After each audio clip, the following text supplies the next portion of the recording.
What is up, Gamecock Nation? Welcome in to the Tuesday Crow with Cocky Ryan. I appreciate you all tuning in. It's going to be a fun show today. Also, kind of a sad one today, too, because we got to talk about last Saturday, unfortunately, in the debacle that was South Carolina and Oklahoma. I was at that game, by the way, and not a good Saturday for Gamecock Nation. It wasn't, and there are a lot of questions and a lot of changes that need to be made in the future. But first of all, let's welcome everybody in. We got a good crowd tonight so far. What's up, Eddie Blackburn? Hello, greetings from Conway SC. First time joining live. I appreciate you, buddy. And I subbed, older feller here at 50, but seen a lot through the years from Fire Ant defense. Fruit today. Look forward to it. I appreciate you, Eddie. I really do. And seriously, I appreciate you. Thank you for joining in. And yeah, you've been through a lot with this team, sir. We've been through a lot. What's up, Zanino? Andrew? What's up, my good buddy Dillmaker? Durail, South Carolina Gamecocks. Happy Tuesday. Happy Tuesday. I am tired of thinking. Yeah, we all are, Andrew. We all are. And it's about time we do something about it because we as Gamecock fans cannot be okay with mediocrity every single year. We can't. We can't. We've got to, we got to settle for better because, the fan base deserves better. And we're going to talk about that today as well. But it's good to see you all in here. It really is. So the first thing I want to talk about today, number one, is I am getting a webcam very, very soon. The webcam I have right now, it's not very good. If you ask me, it really isn't. Because, you can. This is what you see when you see me. You see, it's too bright. It's kind of black and whitish. It's not really in color the way I want it to be. So once we get that fixed, I'll be showing my face a lot more often. And I'm hoping to get a new background too. I really ain't got nothing behind this wall. I ain't got nothing behind this wall yet. I ain't hang up any of my Gamecock stuff yet because I moved in here not too long ago. So got to get stuff situated. But I really do appreciate y'all joining. But for now, till I get a better webcam going forward, probably just going to have to do it like this. But let's talk about it, man. I feel like we've talked about last Saturday a lot recently. It was an ugly game. A disaster, a disappointment, sadness. I mean, really anything, any word you want to use for just a complete dumpster fire. The offense has been sucking again, like it's been doing all season long, and it's high time for us to make a change at offensive coordinator. It is high time to make a change. And I'm going to be 100% honest with you guys.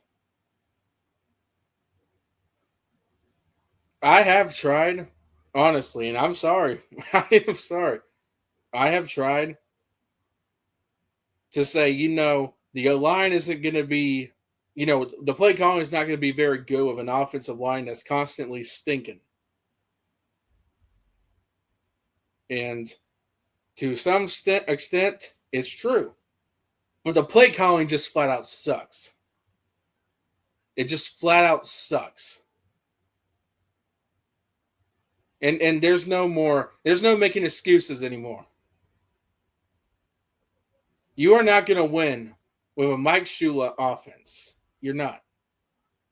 With an old style, pro style offense, outdated pro style offense, in fact, that doesn't do anything. You are not built to run that offense successfully. You aren't. And you don't have the coaching to do it either.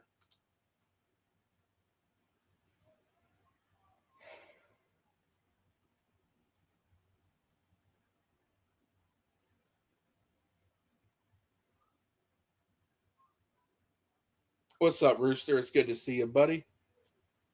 I saw you put out a video just a few minutes ago before I went live, so I'll have to check that out later. But you know, I gotta tell you guys something too. I don't know how many of y'all here. I'll do this so y'all can see my face. You know, I don't have a good camera right now, unfortunately, so you can't see a lot. So this is the best you can see, but I'm hoping very, very soon I can get a better camera and I can get more backgrounds for this wall behind me. But my friends actually go to USC. A lot of them go to USC, and they sent me some videos of that, fire Shula protest that was going on in the campus. There was like 20 people there. There were 20 people there. He was recording it. And I'll be honest with y'all. I truly do believe that you have a right, to protest. I ain't getting into politics or anything. Don't worry. But you have a right to share your opinion. And that's what we Gamecock fans do on YouTube. Everyone's got an opinion, and everyone's entitled to their own opinion. I believe that.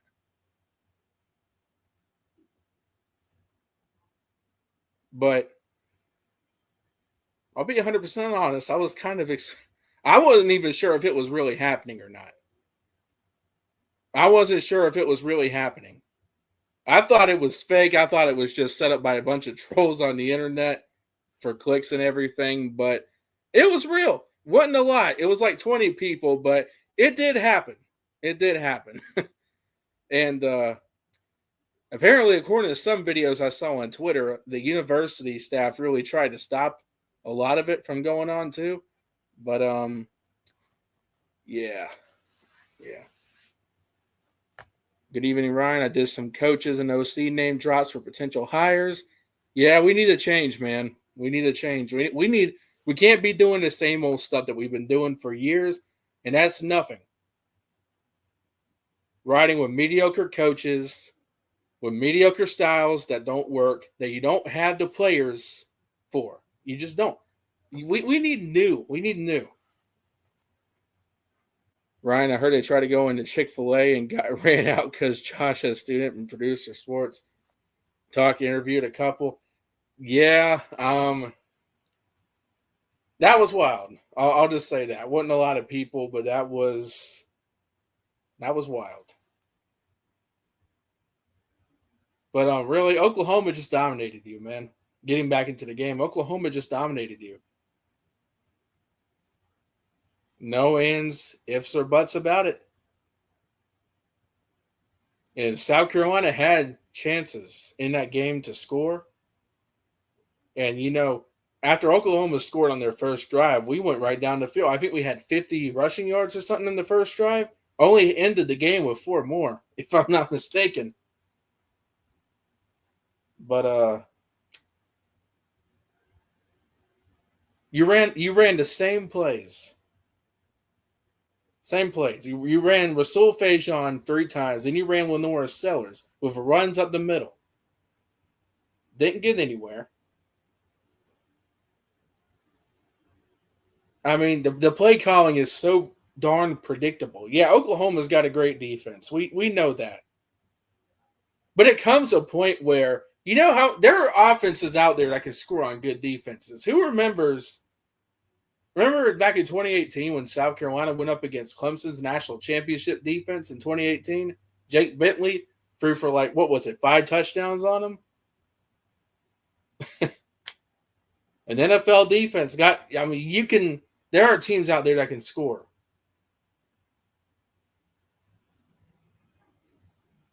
I mean, the coaching is just pathetic. I ain't going to shit on the players, and I don't think anybody should be shitting on the players. This is really not the players' fault. It's not.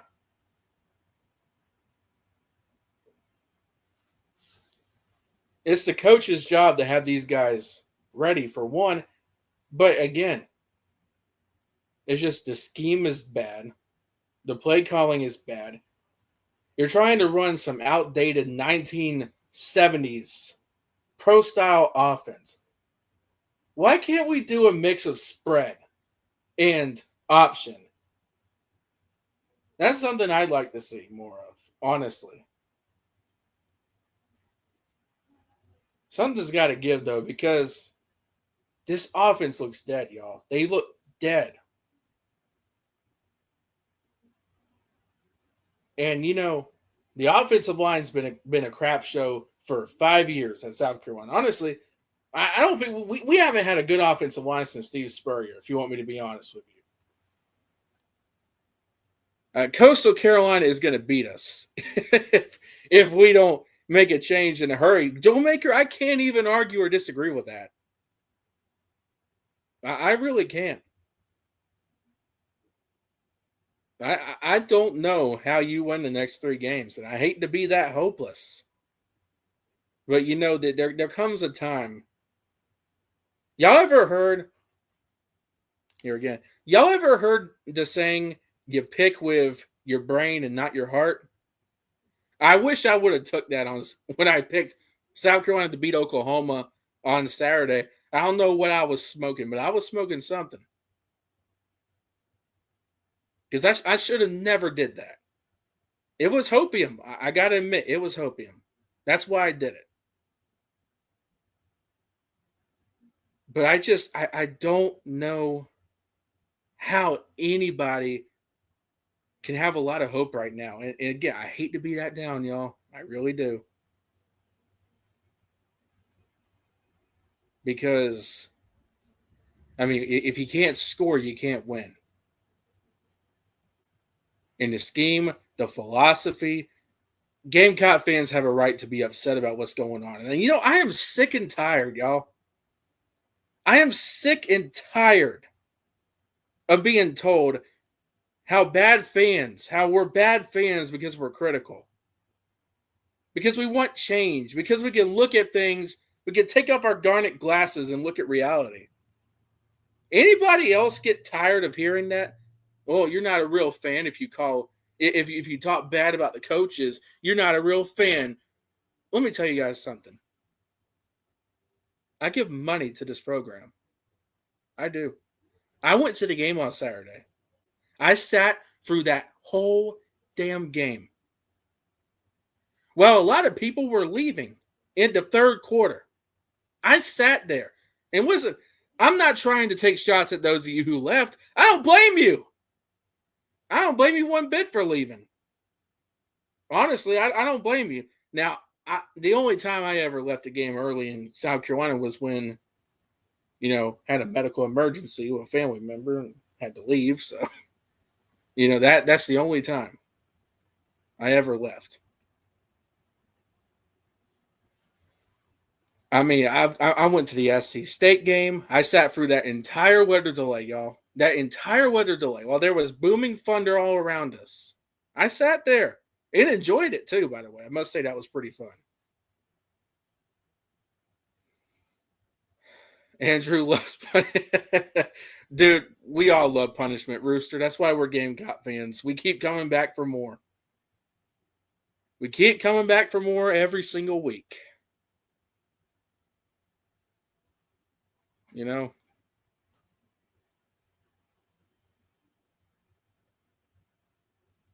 But the thing is, I get so tired of being told you're not a real fan. You're not a bad fan for expecting better. And Gamecock fans, I owe y'all an apology. I said something on the Dealmakers show a couple days ago. I think it was either Gamecock Chuck or the Dealmakers. One of them a couple days ago. I was saying that, and I was down when I said it. Okay, that's not my true thoughts. I want to make that very clear. That's not my true thoughts.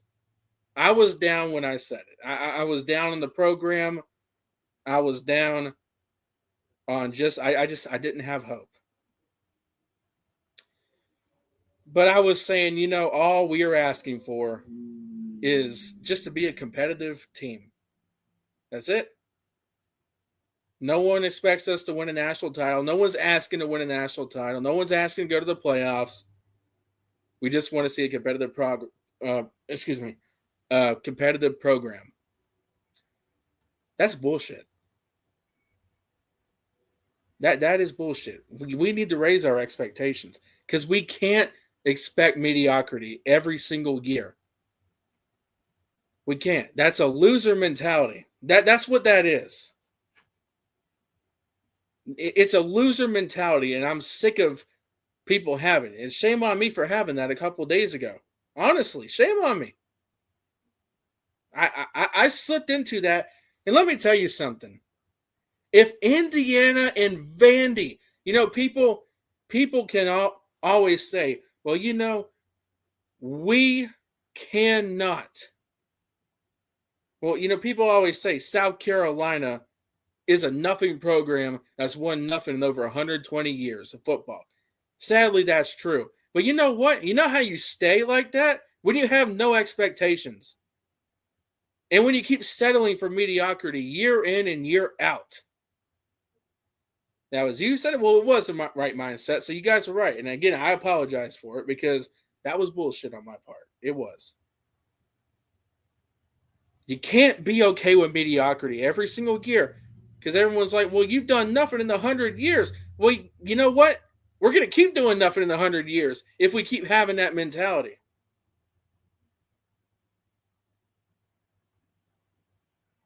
You can't settle for 6 and 6 and 7 and 5 every year, just like Andrew just said in the comments.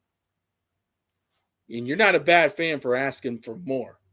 There are people who give money to this program. I'm one of them. And when we fans are critical about something, it's because we love the Gamecocks and we want nothing but the best for them. I mean, we want nothing but the best for South Carolina football. Nothing but the best. And all these people out here, listen, I'm going to be honest with you. And this is going to come off a little sour. And I don't mean to sound like an asshole or anything, y'all. I really don't. Because there are some great non-Gamecock fans out there that I truly respect the hell out of. So I don't want to come off as a jerk or anything, but I just got to be honest with y'all. There are fans out there of other teams that are trying to tell us Gamecock fans we are horrible. Or they're trying to tell Gamecock fans out there that they're horrible for wanting Shane Beamer fired. They're like, why do you want Gamecock? Why do Gamecock fans want Shane Beamer fired? You're delusional. He won 9 games for you last year. He overachieved in every other year. Well, you know who else overachieved? Not in every year, but when he first started. How about Will Muschamp, y'all? From 3 wins to 6 wins. Some people didn't have us. I don't know how many of you out there, at least that are in my age in the chat, remember the 2016 season. I mean, not a lot of people had us making a bowl game coming into that season. From what I remember, we won 6 games. And we beat a top 20 Tennessee team at home at night, right before Halloween. I don't know how many remember that. Who remembers that KC Crosby dance or whatever he was doing? That, I mean, it's become a meme in the Gamecock community, in a GIF or a GIF, whatever. I don't know how many of you remember that KC Crosby dance, but who remembers that game? I mean, Tennessee attempted, what was it, a 58-yard field goal or something, and lost off of a missed field goal. And, they went to a bowl game when not a lot of people thought they would. And now they lost to South Florida, and I remember that one. Holy crap. I remember we were getting our butts kicked for a while there, and then we just made a comeback, and then we lost the game on some stupid shit. I can't remember what it was. I thought it was a long snap fumble or something. I can't remember, but we lost the game on some crap in overtime. Or maybe it wasn't overtime. I don't know. I know we made a comeback effort, though.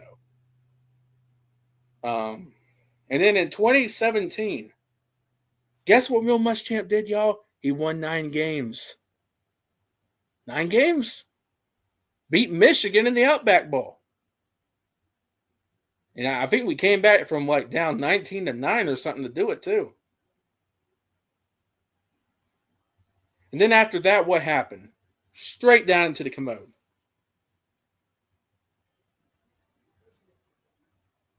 But to get to my point, look, I have a lot of respect for, fans, for college football fans that aren't Gamecock fans, but respectfully, not to sound like a jack behind, but I don't give a rat's ass what non-Gamecock fans think about South Carolina fans. I just don't.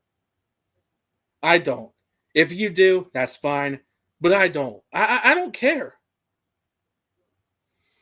I don't care what Georgia fans think about South Carolina. I don't care what Clemson fans think about South Carolina. I don't care what Tennessee fans or Kentucky fans or any other fan base out there thinks about us. You're not giving money to the program. You're not showing up for our games all the time. You're not talking about us. So I don't give a damn what you have to say. No offense. No offense. Now, there are some non South Carolina fans out there that do support South Carolina still, so I can respect it. But I'm talking about the people that are calling South Carolina bad fans just because they want a coaching change, just because they're questioning Shane Beamer. They're trying to say we're bad fans for it. I don't care what you think. I don't, and I don't think a lot of others do either. Just to be honest with you, I don't care.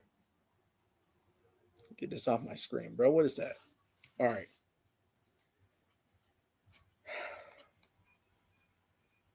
We deserve better. Gamecock fans deserve better, and I have no shame in saying that. There are valid criticisms of Shane Beamer, and I have some myself. Number one, the other night, after the game at his press conference, he wants to snap at a reporter just for asking about the offense. A good question, mind you. He wants to get all snappy and say, I made changes. Already made changes last week. Next question.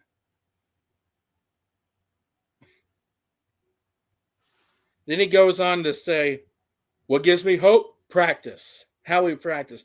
Dude, you're undefeated in practice, aren't you, Shane? Yeah. Isn't everybody undefeated in practice because you're not in the football field playing games?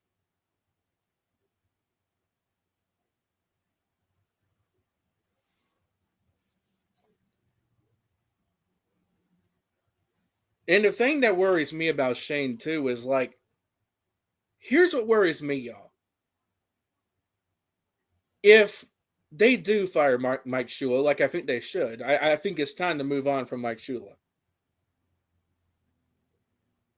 It's time to move on from Mike Shula. But forget about that for a second, y'all. Here's what worries me. If we do that, and I don't think that happens until after the season, and I'm still skeptical he'll even do it. Because I'll be honest, y'all, I do think Donati made him make that change at O-line coach. I just do. I think that was Donati. Maybe I'm wrong. I don't think I am, but I mean, what hope do I have that he's going to make the right hire? Because you think about it, guys, he's like 0 for 3 or 0 for 4 in offensive coordinators. Now, Dow Loggins, I still don't think he was the best OC, if I'm being honest with you. But you know one thing he did that I really liked? How he did with the quarterbacks. What he did with Rattler, what he did with Leggett. I like that. You could see it in them. They weren't perfect, but I mean, my God, wouldn't we all take it back right now? Wouldn't we? Wouldn't we all love to have that back last year? Wouldn't we? I would. I would right now, I'll tell you that. See what Rooster said. People also forget Muschamp was recruiting and playing against Clemson teams that was winning national championships, and Georgia had just hired Kirby Smart. Yeah, they do forget about that, Rooster. They do. Eddie Blackburn says, preach it, Ryan. I do my best, sir. Mike Shula should have been fired yesterday. Yeah. Honestly, he should have been fired. He should have been fired after the game, if you ask me. Beamer is too friendly. And guys, I'm just going to say this too. I think that's going to be his downfall. I think that's going to be his downfall. Being too loyal in hiring duds at offensive coordinator. I really think that's going to be his downfall. I'm hoping I'm wrong. Listen, I have nothing against Shane Beamer on a personal level. I like the guy. I mean, I do, on a personal level, I like Shane Beamer.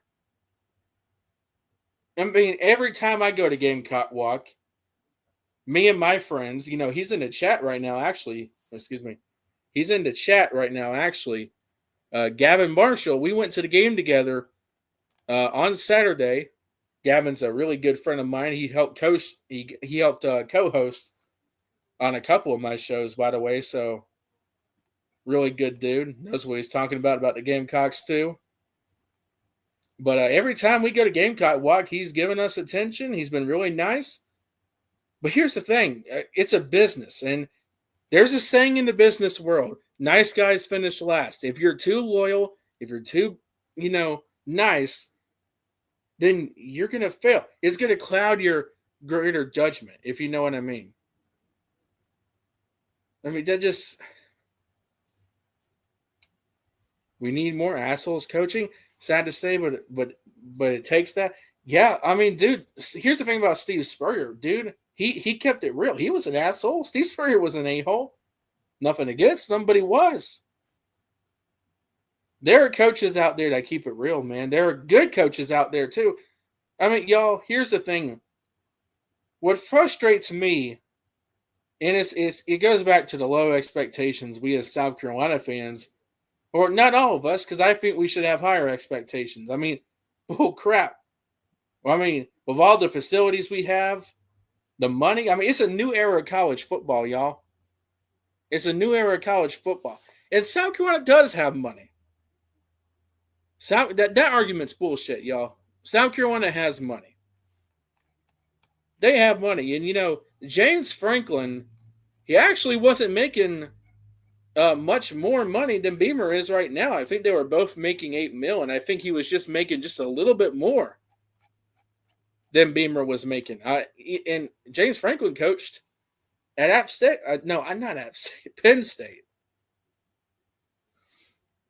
Beamer needs to be the player counselor. Yeah, player counselor. You can keep telling them what a good job they're doing in practice. You think that'll make them feel better, Rooster? Telling them what a good job they're doing in practice? Yeah. Hey, guys, we're still undefeated in practice. Great job, y'all.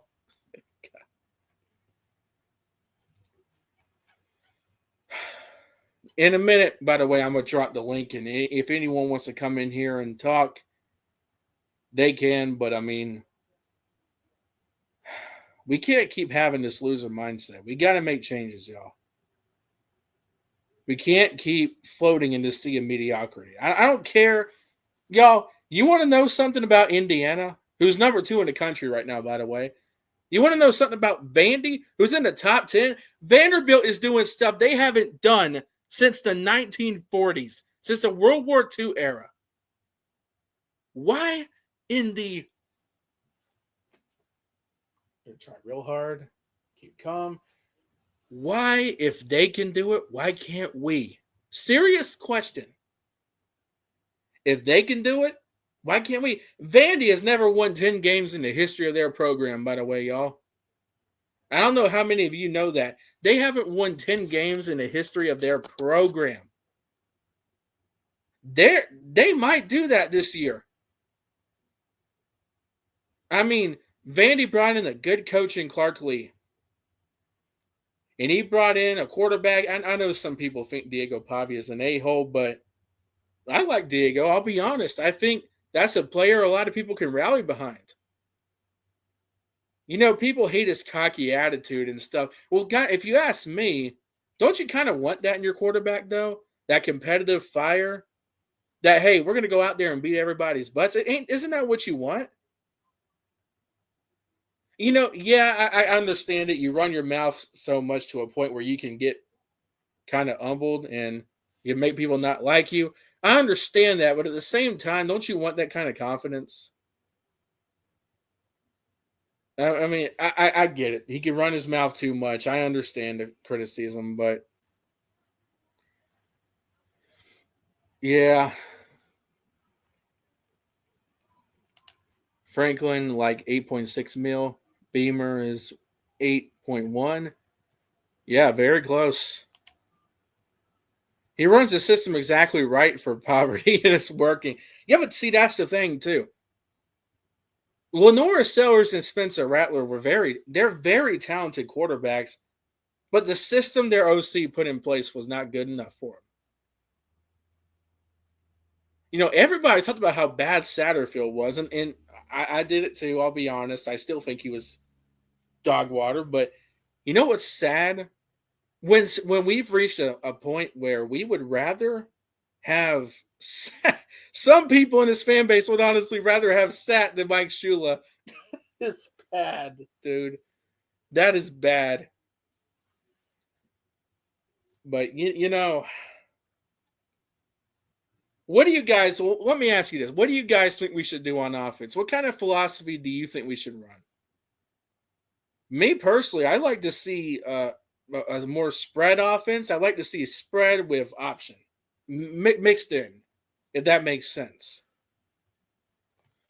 and even some tempo too. I mean, I like that better than the pro style crap we're doing right now. That's outdated, by the way. Here's the thing about Mike Shula, y'all. He is so his father did it too, to be fair, but he is so committed to this NFL pro style offense from back in the 1980s or something. It doesn't work. It doesn't work. Why can't we do more RPOs? Why? I'd like to see us do more RPOs, especially with sellers. What do y'all think about that? What do y'all think about that? Triple option? Yeah, I wouldn't mind seeing that at that point. I mean, a lot of people crap on it, honestly. But if Mike Shula was a good offensive coordinator, he would still be in the NFL. Yeah. But see, here's the thing. I mean, they're both the NFL and college football are so different, man. You can't really compare it. It's just run a power spread with spread option with sellers, add tempo, maybe add a pinch of pro spread in, but really just focus on having a power spread. I can agree with that, Andrew, honestly. Now, I'm not going to pretend to be a playbook nerd. I'll be honest with you. A lot of y'all could educate me a lot more on some plays, but I know I just feel like what Andrew said with that kind of stuff, especially with some RPOs, I feel like that would really help personally. The speed option, read option. Yeah. What do you guys think about this, by the way? Let me ask y'all, what do y'all think about this? The the spread for this game is a little weird. It's gone down. I mean, I don't know why it's gone down. I don't know why, but it's gone down. Alabama was a 13.5 point favorite. Now it's down to like 11 or something. I don't get why, man. I don't get what. Listen, I don't understand it one bit. Let me move this up here more. I don't understand that one bit, y'all. I don't understand that one bit. All right, might as well let some people join in here now, y'all. But https://streamyard.com/5. Okay. I don't know what that was, but okay. I'm I don't know what that was at all. People are taking SC. Yeah, I don't know why. What are y'all seeing to do that? Are y'all still have Florida State in the back of y'all's minds or something? I mean, that Alabama team right now that we're playing, I mean, they're playing the best football they've played.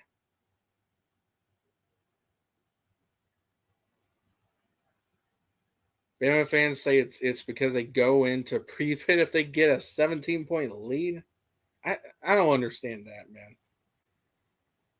I don't understand that, but I'm about to drop the link. If anyone wants to come in here, y'all can. But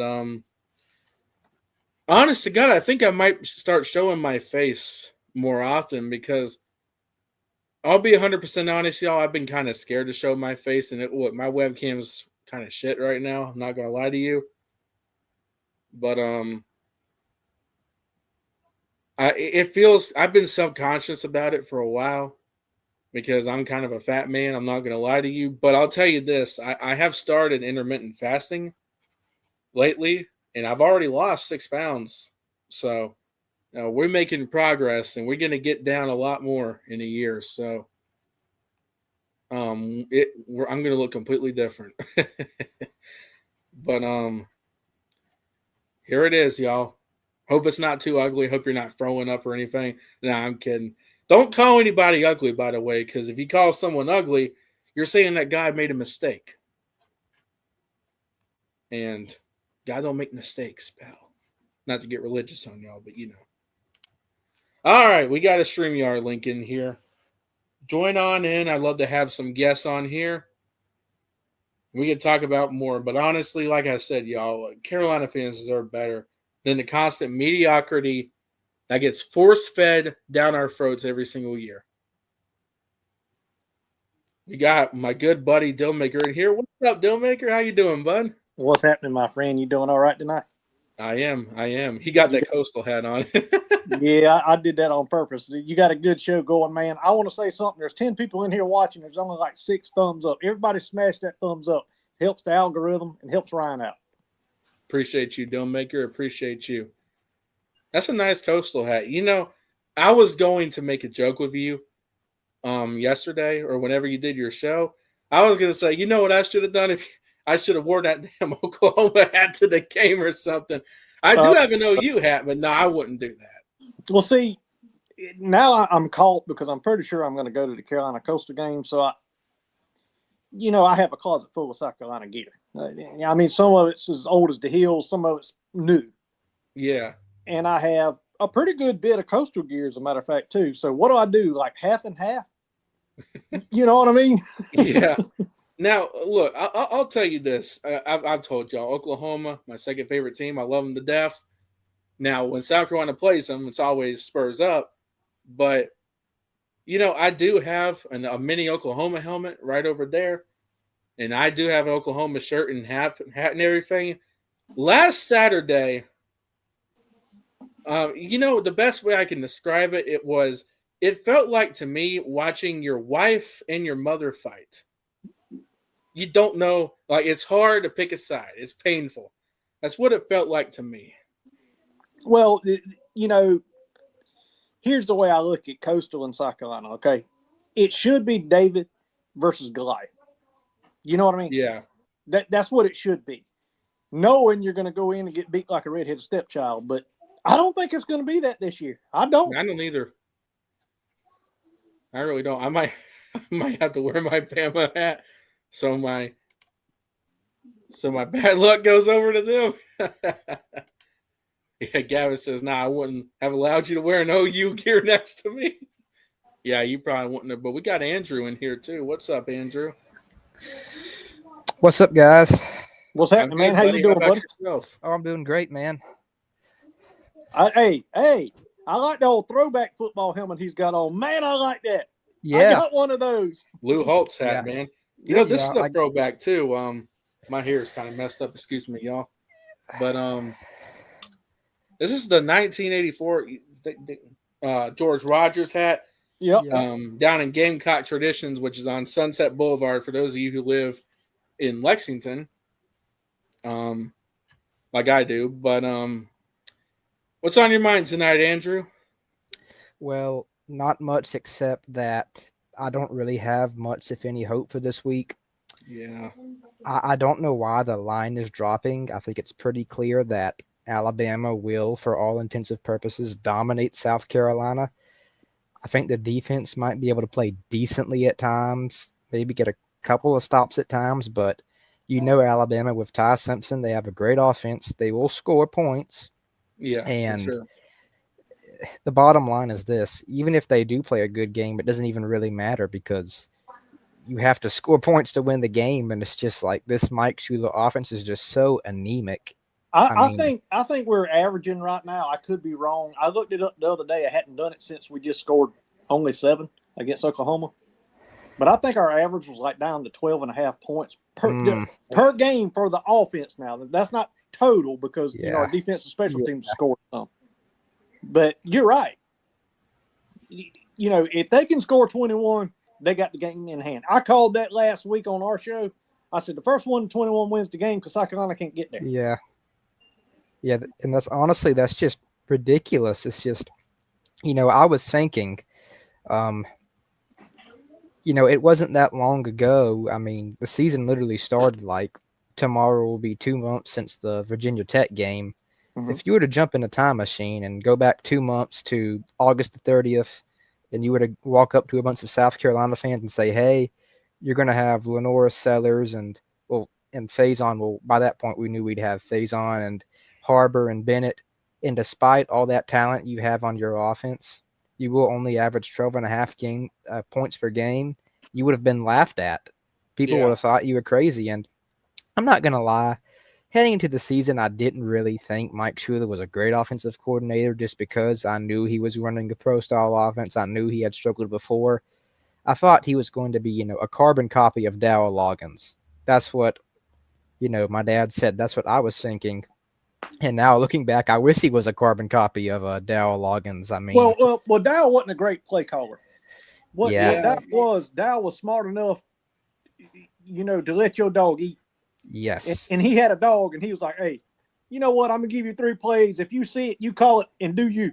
Yeah. That's how he was smart enough to do that, That's what we liked. I mean, because Shula, he doesn't do that. No.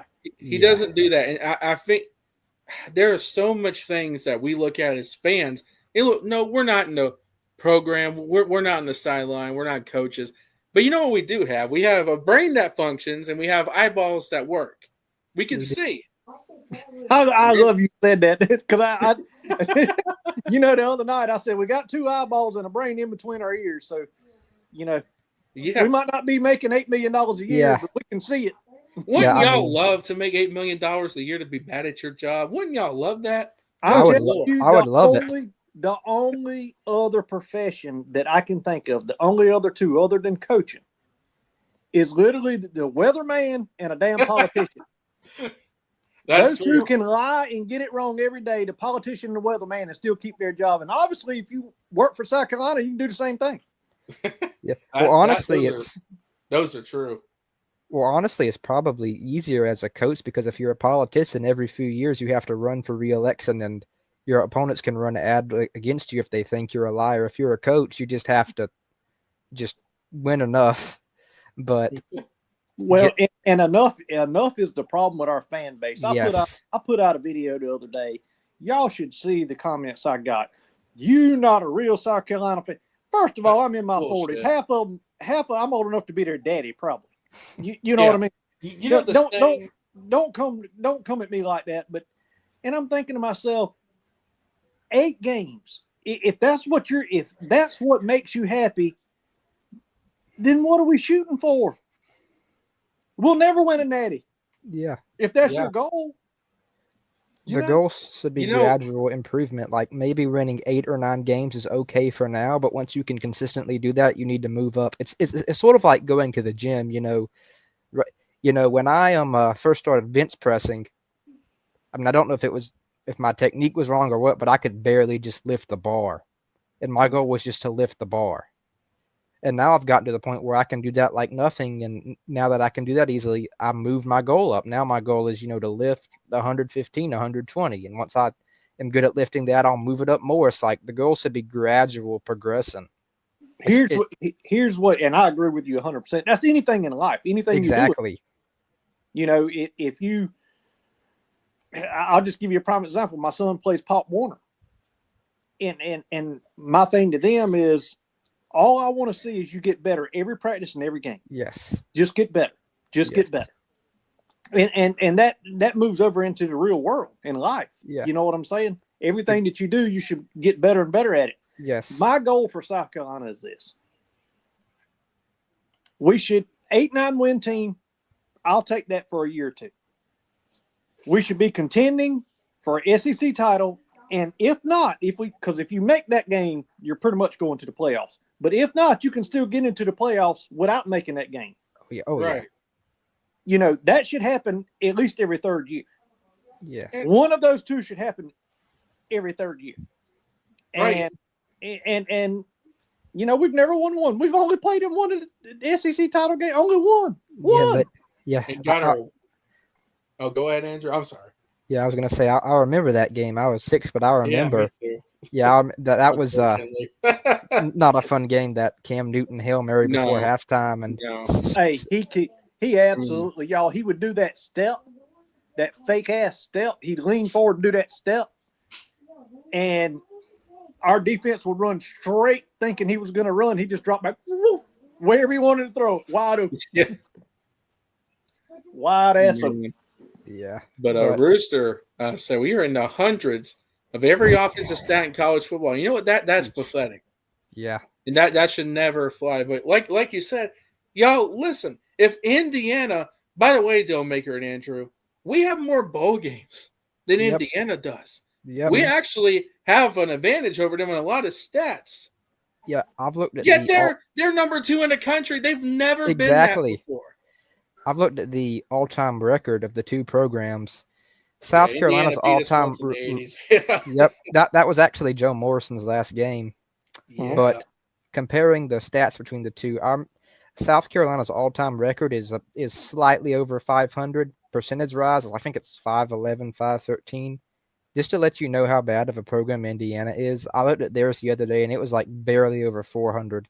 That's like worse than Vanderbilt. Sad. It's like if Indiana, who has struggled more than South Carolina over the course of their history, and that's kind of hard to do, if they can have success now and just go on the run that they are now, why can't South Carolina? I agree with what you're saying, but do understand they play a whole different type of schedule than what we play. Right, but that's no excuse. Because look at what Vandy's doing with our type of schedule. My thing is this: the old school way of coaching, and I think that's some of the downfall of Dabo. I really do. The old school way of coaching is kind of a thing of the past. Yeah, you might have a recruiting class, whatever, 20, 23 kids. Well, if you look at it statistically, from the time they make it on your campus to 2 years later, you're only going to have about 5 left. Because this is the era of the transfer portal, identifying talent, getting talent, and Beamer's done good getting low-level talent. He's done some good there. Yeah. But at the end of the day, the only consistent thing that I see that we do is be inconsistent. Yeah, exactly. Yeah. Clemson Carson agrees with you here, and by the way, he says the state of South Carolina in football this year is in shambles. Yeah. Hey, brother, I'm telling you, I would go to the local hardware store, to the plumbing store, if I could do it. I'd buy the most expensive toe toilet with the chrome handles. I'm talking about the high dog one. And I'd put it at the 50-yard line when we play this, because it's going to be the damn toilet bowl when South Carolina play. That's what we're going to be playing for. Yeah. A damn latrine. That's what we're going to be playing for. When was the last time you've seen football this bad in the Palmetto State? 1999? Because in 1998, I think Clemson won 3 games and we won 1. In 1998, heading into the game, Clemson was 2-8 and South Carolina was 1-9, and Tommy West had already been fired. Okay, well, I got the year wrong. It was 98. I called it 99. And we didn't win a game. Yeah, it had to have been 98. Yeah, 99 they went 0-11, and Clemson went 6-5. Yeah. Well, still, I wasn't too far off. So 98, 99. Yeah. Yeah. Right. Yeah. I mean, yeah. And you know the sad part is, gentlemen. What's that? I've been through Morrison. I've been through Sparky Woods. I've been through Brad Scott. I've been through Lou Holtz. I've been through Steve Spurrier. Been through Will Muschamp. And now we got old Shane Beamer. So guess what? I've been here this long, and I'm gonna be here when they gone. Yeah. Yeah. Listen, this is what the argument I've used too. I'll be a Gamecock fan long after Shane Beamer will. Now, me and Andrew, I think now, Andrew, what year were you born again? If you don't mind sharing that. Of course, I was born in 2004. As 2004. For my first season I remember of South Carolina football, it was 2010. I mean, I probably watched it beforehand. It's because, my family's into it, but it's just that's like the furthest back I can sort of remember. Were you like me? The game that I remember the most was 88. but I think my first game was 85, and I have pictures, so I vaguely remember going. So that's technically 85. As I call myself as a Gamecock fan from 85, if that makes sense. Yeah. My first game I went to was in 2013 against Coastal Carolina when they won 70-10. I mean, like you said, I probably watched it beforehand. It's just that 2010 season. That's the furthest back I can remember. That was when they really started to take off under Spurrier. So it kind of makes sense. I remember. All right, I got a trivia So- question for you. Okay, You ready for this? sure. All right. What was the name of Coastal Carolina before they were Coastal Carolina? University of South Carolina at Coastal. Bam! You got it. And I remember- What year did they become Coastal Carolina? I believe it was. I could be wrong, but I think it was actually in the late 90s. I think they started their football program around 2002, and I know that they adopted the Chanticleer to honor the Gamecock because South Carolina was like their parent school, their father school, and you can actually go and look back at there's this website and it has like all the historical logos of each program, and the old Coastal Carolina logo looked exactly like the South Carolina Gamecocks logo. It did, but if I'm not mistaken, now you correct me if I'm wrong, South Carolina House of Representatives and the Board of Education voted Coastal wanted to branch out on their own and not be USC at Coastal. They voted on it in 1992, and in 1993 was the year they became Coastal Carolina. Yep. And people do not realize this. They have a gym on campus. Do you know the name of that gym? I do not. Williams Bryce. Oh, Williams wow. Bryce name of their gym because the estate of Miss Martha Williams Bryce that left South Carolina the millions of dollars to finish the renovation of their stadium also left Coastal Carolina a good hunk of money. I don't think it was millions, but they left them a hunk of money that they built their gym and named it after her. Yeah, that's pretty cool. I've never been to their campus. It's awesome. I've only been around the Myrtle Beach area once. My cousin was a field goal kicker in high school, and he actually wanted to walk on there and try to be a field goal kicker, but he never got to be able to. But yeah, I mean, Coastal Carolina, I mean, I don't really have anything against them. I mean, I want them to succeed as a program. We were all pulling for them to win the College World Series this summer. I don't want Remember them to that cult we started, Andrew? Remember that cult me and you started? Yeah. Well, I remember when they did win the World Series. Yeah, me too. But I'm going to say this. I have been an advocate for this for years and years and years. I was born and raised in South Carolina. Yeah, I spent the last 12, 13 years in North Carolina, but we're back now. But Ben Garnett back. And when I say North Carolina, I was not far over the border. Okay. I think if we're going to play non-con games other than Clemson, that's a for sure because we're in state. That's a rival, right? Every non-con game that we play should be a small school such as a Coastal, a Wofford, a Citadel, a South Carolina State. Keep that money inside of our state. I can agree with that, actually. Yeah. Because it those schools need that money. Those schools need that money. I can agree with that 100%. Yeah. Absolutely. I'll say this, though. We're and not to cut y'all off, but we're talking about as far back as we remember. Then I want to address what Rooster said, which I thought was funny. The farthest back I remember watching South Carolina. Now, for all I know, my daddy probably put me in front of a TV screen when I was much younger. But my dad probably did too. 2006 in the Liberty Bowl against Houston, which I believe we won that game, was 44-46.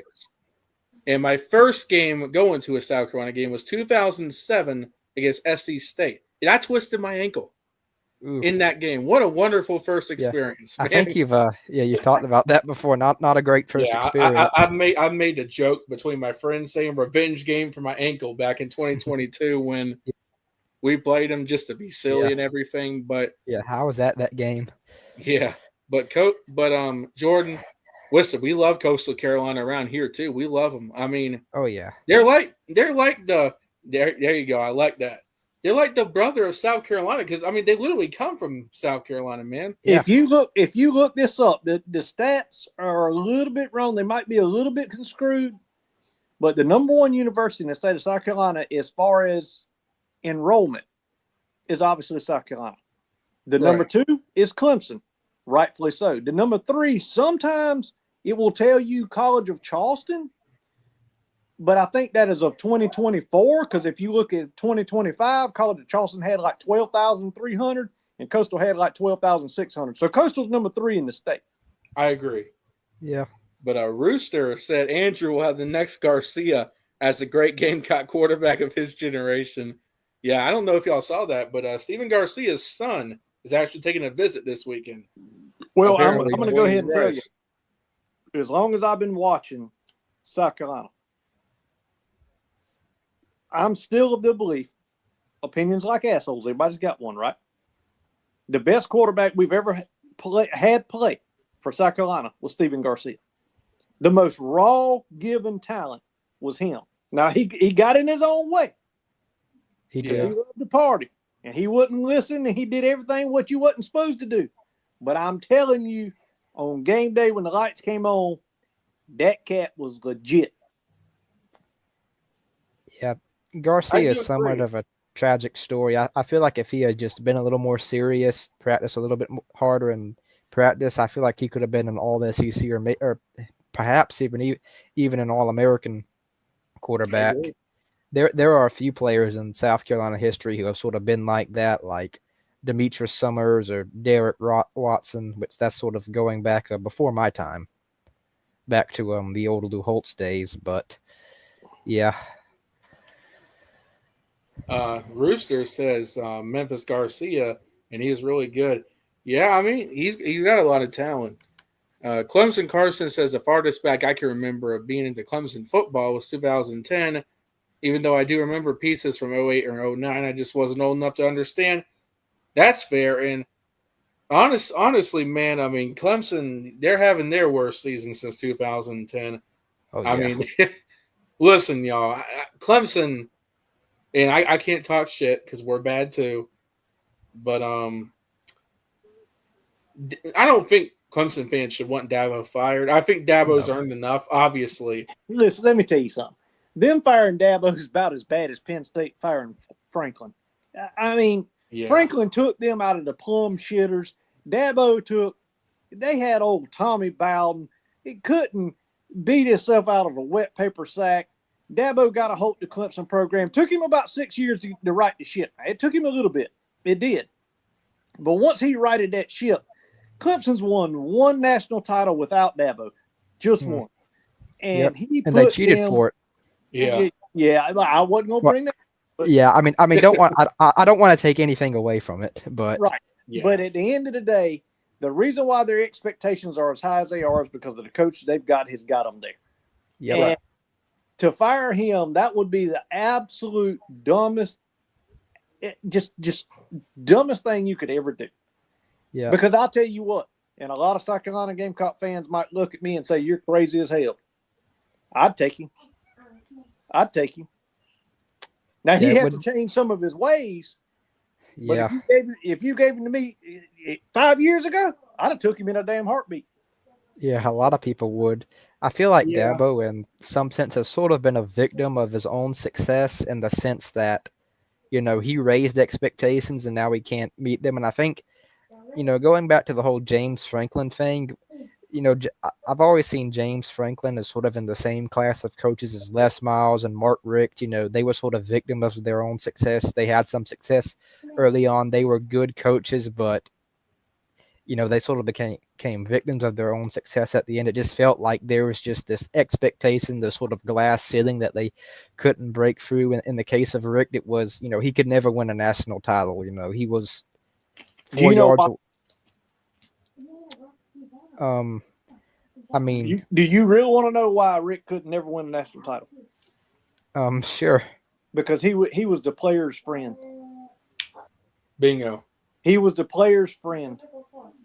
He didn't know how to put foot in ass when needed to be foot in ass. I mean, every year He Georgia was used to have 8 to 15 locked up in preseason every damn year. Yeah, I mean, he But was guess too what? soft in the They would blood. cover it up. They'd get him out of trouble because he was their best friend. That was Rick's problem because Rick is a good Christian, holy guy. You know what I mean? And we respect that around here, by the way. Me and Yeah. Andrew both. We're both Christians. We love the Lord Yes. Jesus. Not to But- get all religious on Yeah. everybody, but No, but yeah, I he just mean, couldn't be that mean guy and demand that pure respect. You know what I'm saying? And as a Yeah. football coach, a police officer, a firefighter, a military member, you've got to demand that respect at all times because guess what? you do. That's part of your job.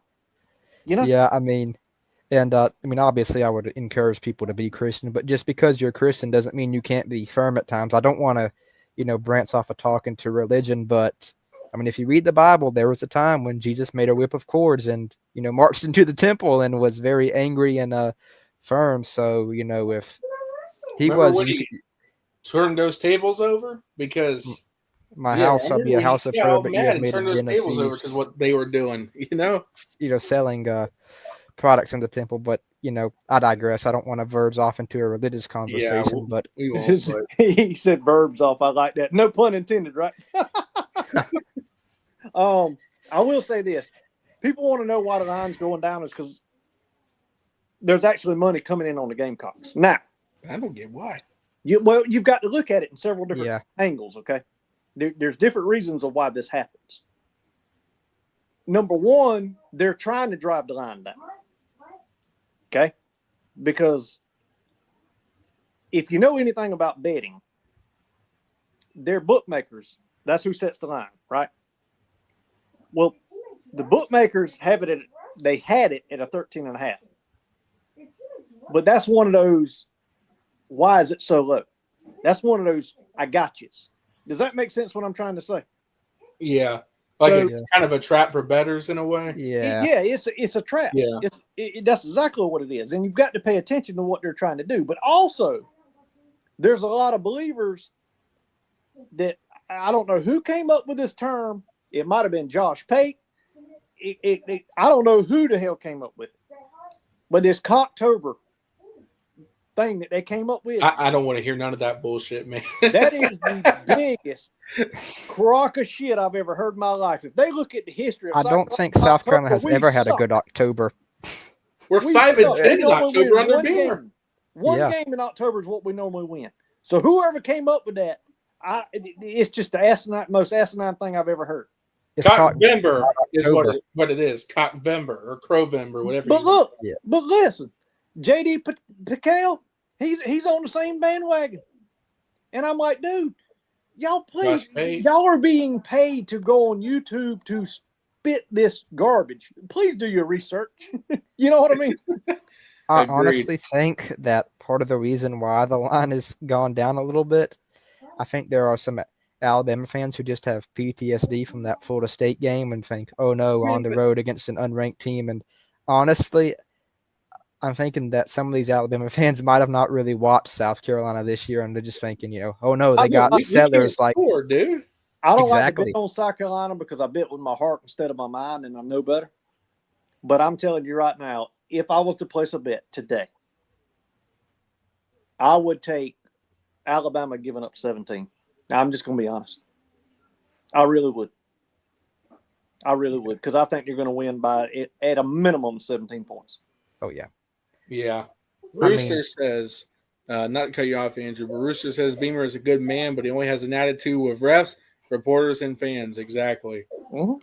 And he also says, preach, Andrew. We all need reminders of God's words at time. Amen, brother. Amen. We all do. We do. So, especially during the football games, I need somebody to come hit me with a Bible.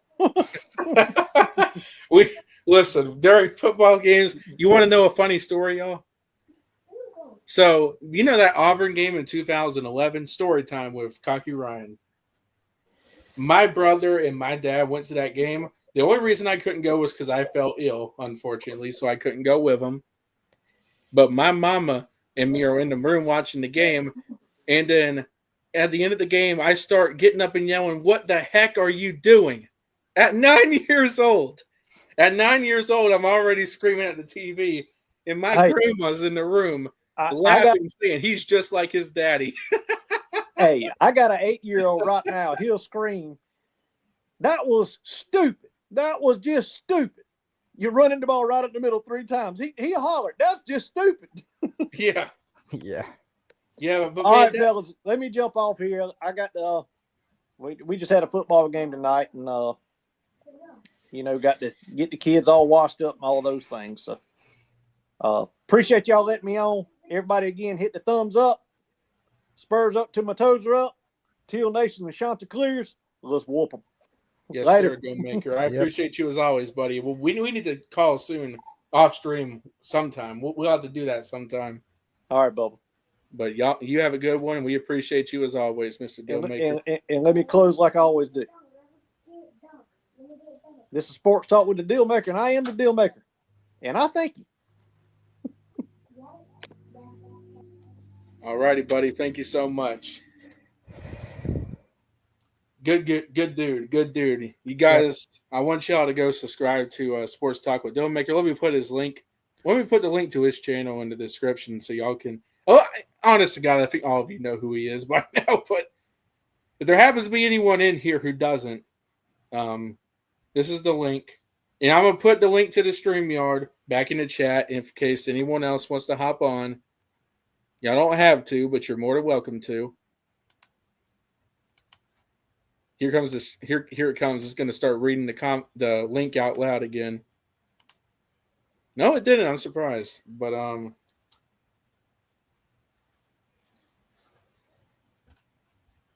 yeah, you know, we talk about football. We talk about Jesus a lot too, and again, I try not to get religious on anybody, but I'll tell you this: I'm a cancer survivor, y'all. Not to get too deep, but I am a cancer survivor. I had melanoma back in 2020, the year of all years. That was a year where it felt like almost everything went wrong. And when I needed him most, God was with me. So I will never, ever tell anyone on this channel that they can't talk about God because he saved my life. He did. It's because of him that I'm here right now, because it could be a very different conversation had I not been alerted early to that suspicious mole. I was 17 years old when I got melanoma. 17. Ooh. There was a bunch of men older than me. They were probably in their 60s or something. They were looking at me like, what in the hell is a teenager doing in here? Because it's so rare. I mean, according to them. So, but, when it comes to our Gamecocks and everything, like we said, we just can't keep circling the train of mediocrity forever. Yeah. We can't keep expecting 7-5 and 9-4 or anything like that. We need to raise our expectations. Yeah. We do. You have to build off the foundation, not stay at it. It's like building a house. If I just built the foundation and just kept that foundation and didn't do anything, it wouldn't be a house. You have to literally build off the foundation. And likewise, you have to do the same with a program. Like winning 8 or 9 is good now, but once you do that, you need to aim for 10 and 11, like Spurrier did. And once you can do that, you aim for the playoffs, try to make the SEC title game, and just try to do good. It's just I don't want to be stuck in this realm of you struggle, you win 5, 6, 7, maybe once every couple of years you win 8 or 9, and you go, well, we almost won 10, we almost won 11, we almost made the SEC title game with the playoff. It's like almost matters, and horseshoes and hand grenades. It's just like I'm tired of the almost. It's just you just got to break through at some point. Andrew, and you know what else, buddy? What else? You are not gonna convince me of this otherwise. You're just not. Remember the Black Magic season, 1984? I mean, that was before I was born, but I've studied that season. You know what I mean by remember. Obviously, we weren't here to see it, but you're not going to convince me. Had South Carolina beaten Navy, they would have gotten a nod over, I think it was BYU, wasn't it? Yeah. Well, South Carolina and Nebraska were ranked number 2 and number 1 that day. And that week, the Orange Bowl had called South Carolina, and they were talking to them about it. And South Carolina just sort of, because Navy was not a good team that year. They had a losing record that year. That day, they were missing their star running back, Napoleon McCullum. So South Carolina just thought, this is going to be a blowout victory. And Yeah. Mike Hold, who was the star quarterback of that team, later did an interview, and he actually said that on the Thursday night before that game that he didn't feel good about it. He knew that they weren't prepared, and sure enough, it was the greatest disaster in SC history. And had they won that game, because Nebraska was ranked number 1 and they lost, they would have risen up to number 1. We would have. That they would have beat Clemson the next week, been 11-0, gone to the Orange Bowl on New Year's Day, and I think they would have played Oklahoma, and there's no guarantee they would have won that game, but I mean, it would have been a good game. And if South Carolina had won the national title that year, just think of how that would have changed the trajectory of the program. Like, yeah, it's just, yeah. That's what I said, dude. Because here's the thing: voters were already skeptical about BYU and who they played and everything. yeah, South Carolina had a strong resume that year. yeah, If you look at who they beat, and if you had beaten Navy, won out, and if you had, won the bowl game, there's no doubt in my mind they would have given South Carolina the number 1 finish over BYU. And so my point is, we know we can be good. We know we can get there. We know we can get to the level to be an elite team. Yeah.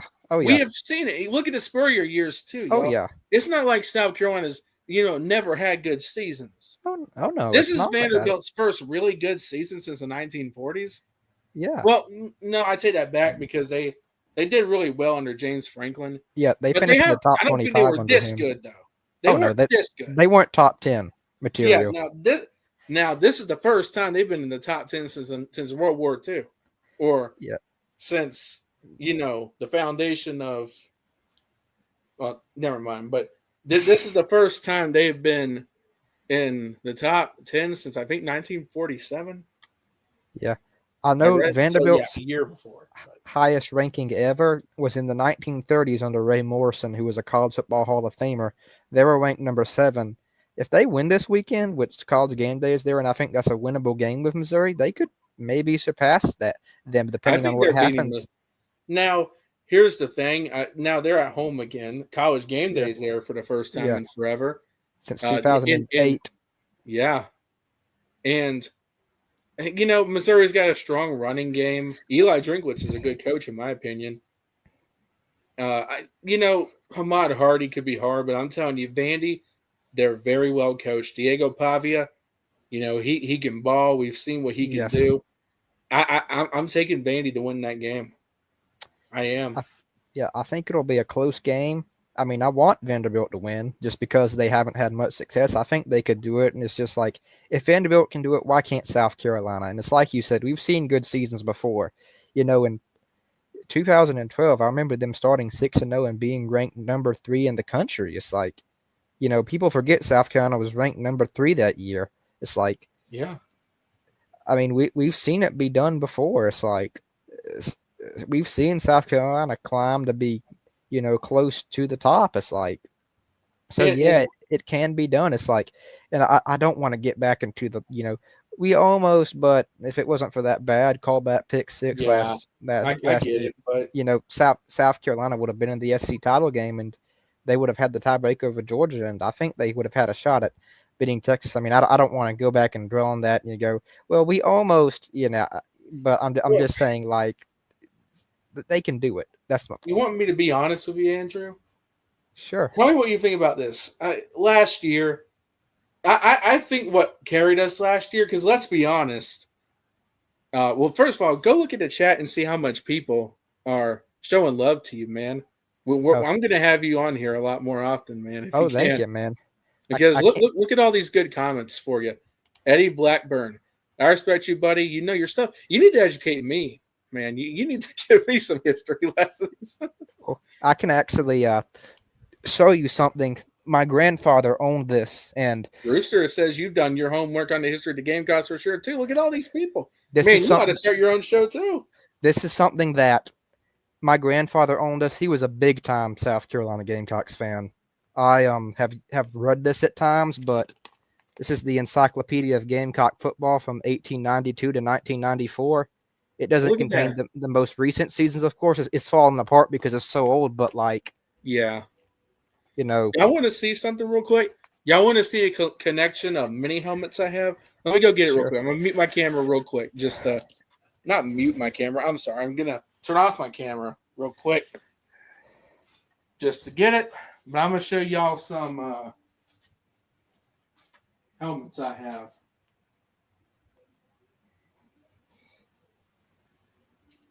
But you can keep talking and entertain them if you want to, Andrew. Yeah, but this is the Encyclopedia of Gamecock Football, and I've used this before for research. This is very old. It's over 30 years old, so it's sort of coming apart at the seams a little bit. But like, here's oh wait, some pages just fell out. But like,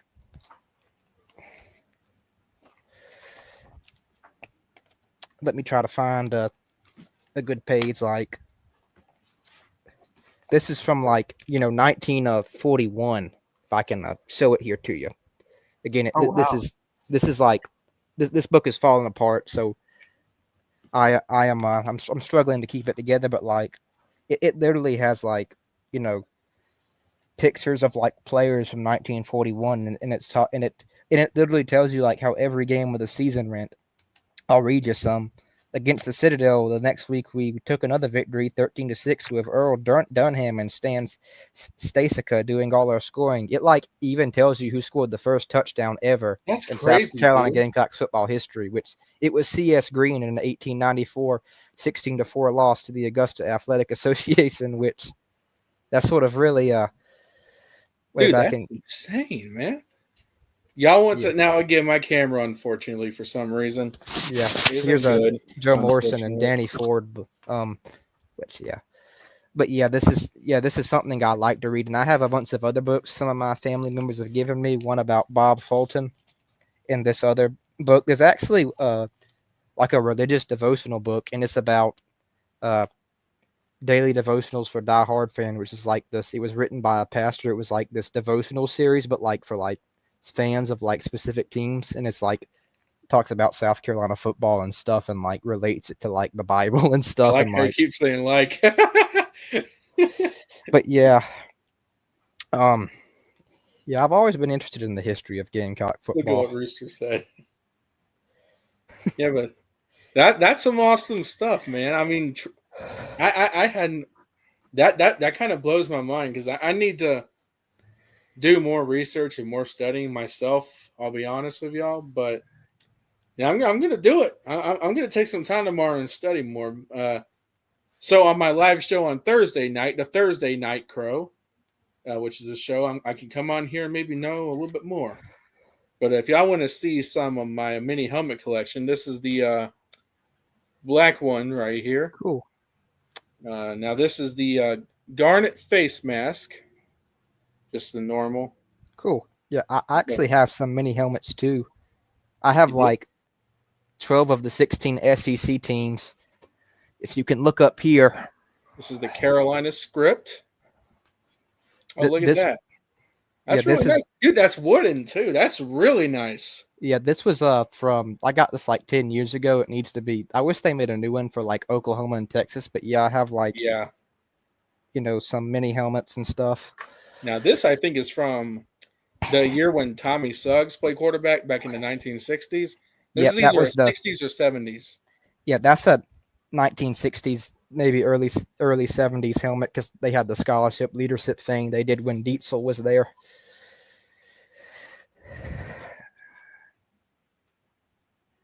This is the what year do we is this 1950s? I can't remember what that looks like around early 60s. There's this like website, and it's really cool. Like, I just looked up South Carolina, and it showed like all the helmets they've historically worn over like the years and the decades, and like going all the way back to like the beginning. And in the 1960s, that's when really the design really started. You had some SC helmets in the 60s, then you had that Block C helmet but without the Gamecock. Then you had the Paul Dietzel Gamecock scholarship. Not to cut you off, but is that the just a regular C helmet we wore against SC State a few years back and against North Carolina? Yep. Yeah. But this is the white face mask helmet right here. I just put a white face mask on it. And this is just a normal one. Rooster says Ryan has a mini helmet. Yeah, these are actually pocket helmets. That's what they're called. Now this one's my personal favorite, y'all. It's the well, I'll tell you why this is my personal. It's a 1980s George Rogers throwback one. We've worn this, but look at this. I got this signed by Cocky Oh, on that's my cool. birthday Oh, that's awesome. during the the Christmas light show event they have at Williams Bryce Holiday Pop Up Experience. I don't know if they're doing that this year, but I got a picture with Cocky, and Yeah, I need to I'm gonna show y'all a picture of that on my phone right now. I know we've been live for like an hour and a half and everything.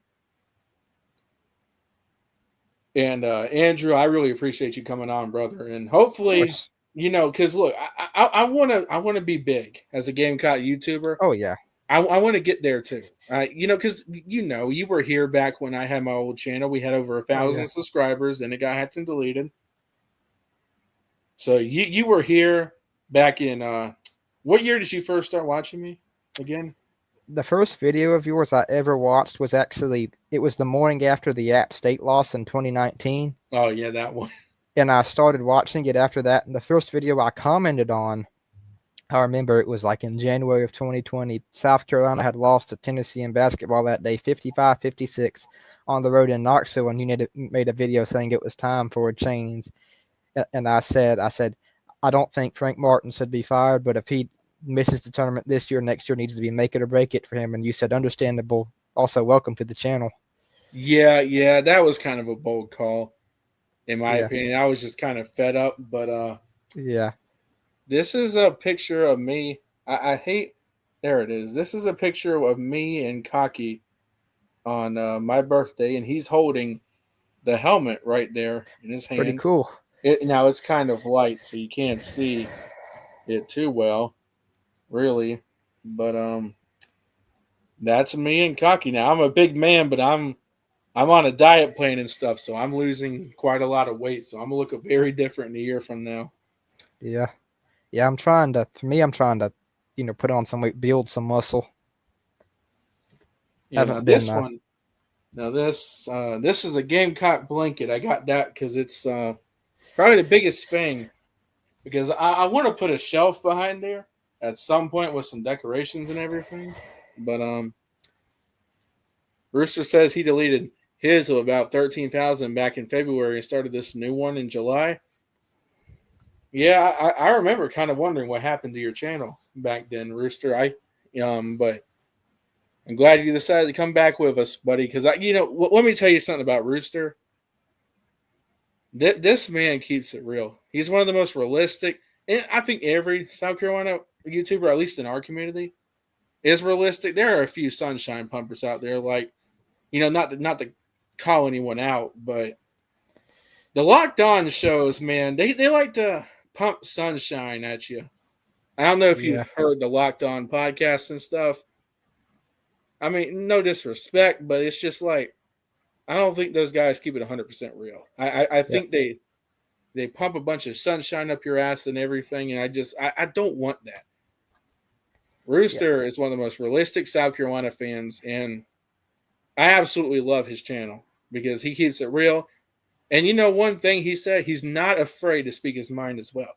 yeah, He don't give a crap what any of the haters say. yeah. Yeah, I've watched the Locked On podcast before with Chris Marler, and to be fair, he wants Sula fired. Even before this past game, he wanted him fired. And he Yeah, has said if Beamer has a bad year this year and a bad year next year, they need to have a conversation. And to be fair, I think that when you have a professional or semi-professional show like that, it does you do have to sort of speak through a filter a little bit. It, yeah, that's I fair. mean, But I mean, it's like it's just not my thing. yeah, it's like I would never expect to hear Todd Ellis or Tommy Suggs if Beamer went downhill say, we need to fire him, or hear Jack Veltri say we need to fire him. They and like people like Chris Marler on Locked On Gamecocks, they have to be a little bit more professional, have to speak somewhat through a filter, but it does sort of limit how I don't want to say but it limits here's how honest you can be. It sort of it sort of limits how Oh, yeah, that is true. He Yeah, is an Alabama fan. I remember Steve, not Steve. Steve, I went ahead of myself. I'm sorry. Chris Uh, Marlar, back when he was on the Spurs Up show, back when I still had respect for the Spurs Up show and stuff, but you know, he said something on his podcast, on Chris Phillips' podcast, about, you know, the Spurrier years were the worst thing to ever happen to Gamecock fans because it gave him like cocky attitude. And he's like, what did y'all win in that 3 year stretch? Why do y'all expect to be better? yeah, I that pissed me off, man. Not gonna lie, because I'm like, so you're saying just because we haven't done crap in the history of our football program, we shouldn't expect to be better? We should just expect to continue floating in a sea of mediocrity and I think. everything? Well, I think That's the just sad. Yeah, exactly. Well, I think the Mike Shula years were the best years for Alabama because it got them to be a little bit more quiet and not be as bold. Like if I said something like that, Alabama fans would get mad at me. They'd be like, "We're one of the best programs in college football. We should always have high expectations." It's like, well, if you would feel that way when I would say something like that about your program, I mean, why shouldn't I feel upset when you say something about that about our program? It's like, yeah, there's nothing wrong with doing better and raising your expectations. It's like what Spurrier did, that's the benchmark for USC football. That's true, though. Yeah, and I 100% hear what Yeah, you said, by the way, but yeah, what a Rooster said here. yeah, Mike Uva wasn't a Gamecock fan either. Yeah, I mean he was getting, I think he was paid by Watchfox to cover him or something. So I don't think he really was. He yeah. made a lot of money off him, and he's down in Conway now Uh, covering Coastal. And again, respect to Coastal, but it's like, I'm a South Carolina fan, and look, like I said, Oklahoma is my second favorite team. I have an OU helmet over there. I love them, but South Carolina is my first love. That when I was at that game on Saturday, I was wearing a South Carolina shirt and a South Carolina hat, yeah, me too. and I'll always love the Gamecocks. I'll never quit on them. Okay, I never will, because and look, like I said, I will never. With that being said, I will never be loyal to a coach. And listen, Yeah, I'm not giving up on my Gamecocks. A Gamecock yeah, never quits. That's my yeah, saying around here. A yeah. I'm not Gamecock giving never up on quits. him either. I'm not even fully giving up on Beamer, but I am being honest and I am being blunt and aware of where this ship is sailing and Yeah, where it, let's just it say this, man. If Beamer doesn't make changes, if he continues to die on the hills of these crap duds of offensive coordinators, he's gonna find himself out of here, man. oh Whether yeah, you look, oh yeah, I'm still on the fence with Shane Beamer, if I'm being honest with you. That's where I'm yeah, at personally. Here's what I'm gonna say though. I'm not committed to any one person. oh yeah, I'm committed to the University of South Carolina, and like I said, yes, I'll never, ever, ever quit on this team. I'll never quit on the season. Never done it. I won't stop because the program's bigger than one person thing or anything like that. I'll be here till the bitter end. Damn it. That's what I'm like. yeah. I'll be here to the bitter end because the program is bigger than anyone and anything.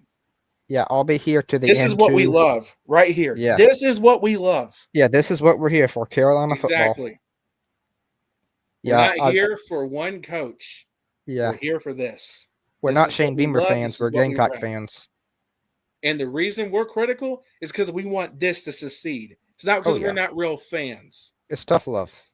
Yeah, exactly. Like I said, man, if you have a child, you love your child, right? But when they Yeah, mess up, when they do something bad, you're gonna tell them. You know what I mean? yeah. It's You're like not just gonna you have to correct them. exactly. You And have to when teach them. South Carolina is doing things to hurt themselves, we, as the true fans, are going to call them out on it. Why? Yeah, Because we want the best for them. And I'm sick and exactly. tired of people calling guys like Rooster, Jackpot, Dealmaker, Chuck, guys like us who keep it real. I'm tired of us being called not a real fan. Yeah, There's nothing that makes me more madder than that. yeah. And I mean, the program, and not to cut you off, but the program, the reason why it's such a disaster too is because of the sunshine pumpers that keep settling on mediocrity. And Yeah, it's like the other people saying, well, who you gonna get? Who you gonna get? You ain't done nothing in your entire existence. So, we're supposed to just, tuck our tails between our legs and yeah, never do anything just because, well, we haven't done nothing. That is such bullshit, man. yeah. So like, uh, yeah, I think it's pretty ridiculous. Agreed, Rooster. Yeah, Absolutely. is I personally wonder. Well, there probably weren't many people saying this in '98 when Brad Scott got fired, is because he was so horrible that year. But I wonder if there were some people who said, well, who is South Carolina gonna get? And then they got Lou Holtz, and when Holtz retired, I wonder if any people were like, well, who are they gonna get? And sure enough, they got Spurrier. I mean, And the thing is, we have money, Andrew. We have yeah. money. I mean, I will admit this, and this is something I've brought up. I do not believe that the university spends as much money on football as they need to.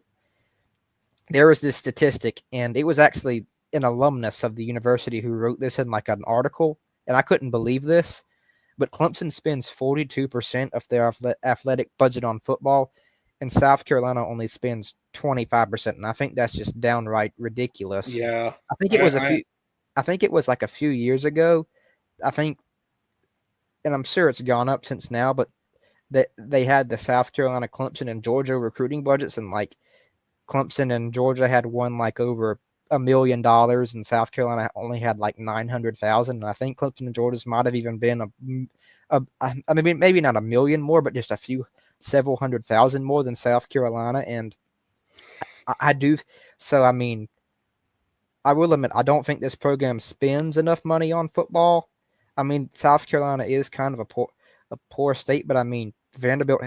But I mean, I'm not going to use that as an excuse because Vanderbilt has less money than South Carolina, and look at them now. It's like, and it doesn't have to be this way. Right. You could. I mean, you could quickly raise that amount from 25% to 40%. And I know we Yeah, I love do believe Donati's going to make changes in that regard. Hopefully. Oh yeah, I agree, and I do. We do love our other sports like men's basketball and women's basketball and baseball and softball, and we want to see them succeed. But if you have to suck a little bit of money out of them to allocate that to the football program, do it. And yeah. I want to respond to a couple comments real quick, Andrew. But of course, Eddie Blackburn says, guys, I get emotional and in tears when 2001 comes on as an alumni. I hate where we are, but I'll die supporting them. And you know what, Eddie Blackburn? Respect to you, brother. Yeah. Seriously, respect to you. I get emotional when 2001 comes on too. Yeah, I get chills every time. And I'm not even a student or alumni. Yeah, I love 2001. I got some good photos of that too. But Eddie Blackburn, we need more fans like you, man. We do. And look, South Carolina fans are the most loyal on the planet. And oh yeah, Eddie, because of you and because of people like you, you guys are what makes this fan base so wonderful. Oh yeah, truly. People like you, and I want you to know that. Thank you for your support for South Carolina football. And let me tell you something. But I stopped breaking things like jackpot. See, man, here's the thing. There's a reason why I don't live stream my reactions like jackpot and Chuck does, because I used to get so mad to the point where I threw stuff around and broke stuff. I don't know if you remember my 2021 Vandy stream. I remember that. I was there. I remember I threw my hat at the computer, started banging stuff around. Yeah, I remember that live stream. I was there. That was that was quite the game. Yeah, that was. I'd rather not remember that, but hey, at least they won, unlike this year. Yeah, inside Gamecocks guys are great, but you can tell them and the guests hold back on what they want to say. DeMarco Garcia and John Strickland all hold back because they're ties to school. Exactly. And they're afraid of, their access into the facility and stuff getting revoked. Yeah. And I mean, that's the sad part, man. Again, going back to the whole, professional. Exactly. I agree, Rooster. That's something about Tanner that drove me crazy. It's just if I were in charge of the athletic departments today, I would alter the budget, say at least 40% of the budget's going on football. And again, Donati's he's helped with that. He's gotten sponsors like the Cat Blanchard. That they one thing about Ray Tanner that I did like was his whole stadium renovation thing, that land development project which they've started. I want them to. I think the board of trustees they approved the first part of that, and they're doing that now. I want them to approve part two and get that done because I think that'll help in bringing in a bunch of money to the program, and they need to do that. But I mean, yeah, it's just still not exactly an excuse for not doing well now, especially when I think heading into the year. Correct me if I'm wrong with this. I think South Carolina actually had a blue chip ratio of around 50%, maybe even higher, around 53%. Yeah, I Exactly. think It's so just it too. makes me emotional. It's just like I mean, if you have a blue chip ratio of over 50%, I mean, you should be expected to perform well. It's just We all know we could be better than what we are, Andrew. And yeah. this year too, talent's not an issue, man. We have talent on this football team. We have players. Yeah, I mean, maybe not as much talent as Georgia or Well, Alabama no, or Ohio State, and maybe we wish no, maybe we wish we could consistently recruit and try the top 10. But I agree, we have talent. This is the most. I've said this. This is the most talented South Carolina football team since the Spurrier years.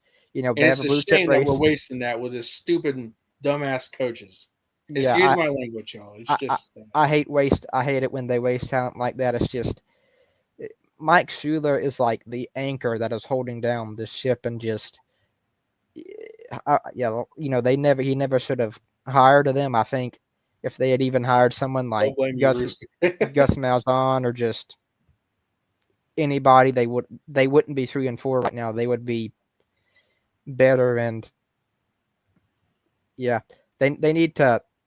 I'll be it's a given now. They need to get rid of him. I wonder if Donati will make him do it during the second bye week. Get rid of Schuler. I think I think Donati knows Schuler needs to go, and Yeah, I wonder if he won't wait until the end of the season and he'll just make him do it during the bye week, and that's why they didn't do it this week. I don't know. That's just wistful thinking, maybe. But yeah, it's yeah. just they need to get rid of him. And another thing too, this is something I've noticed. I had some qualms over this in 2023. It's sometimes hard to judge a strength and conditioning coach. But I remember in 2023, South Carolina having a ton of injuries, and I thought they should have gotten rid of Luke Day, and in 2024 they didn't. So I kind of, uh, pulled back on my criticism of him. But this year they've had some injuries. In that LSU game, I mean, that was a physical game. Players on both teams were getting hurt, but I mean, I feel like South Carolina does have some abnormal number of injuries this year. Like Dylan Stewart got hurt with that hip flexor and he couldn't come back in. One player that I was, kind of big on in the preseason, Jalen Brown, he was a transfer portal commit from Missouri. He was like the number one edge rusher in the portal. I was looking forward to seeing him play with Stewart. I think he got hurt in the preseason and they had to redshirt him. It's like, so I mean, it can be hard to sometimes judge strength and conditioning because the injury bug bites, but I do have to question Luke Day's scheme.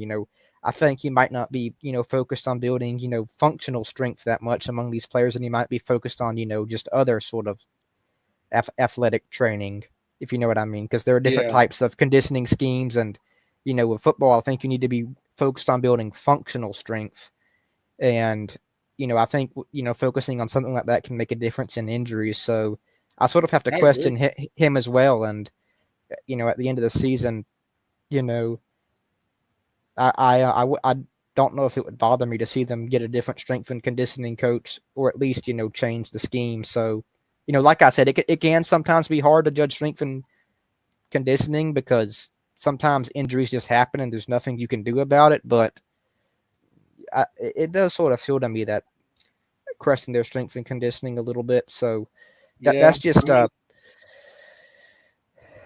oh yeah, that's just you can a go little ahead. I'm sorry. concern. That's just a little concern I had.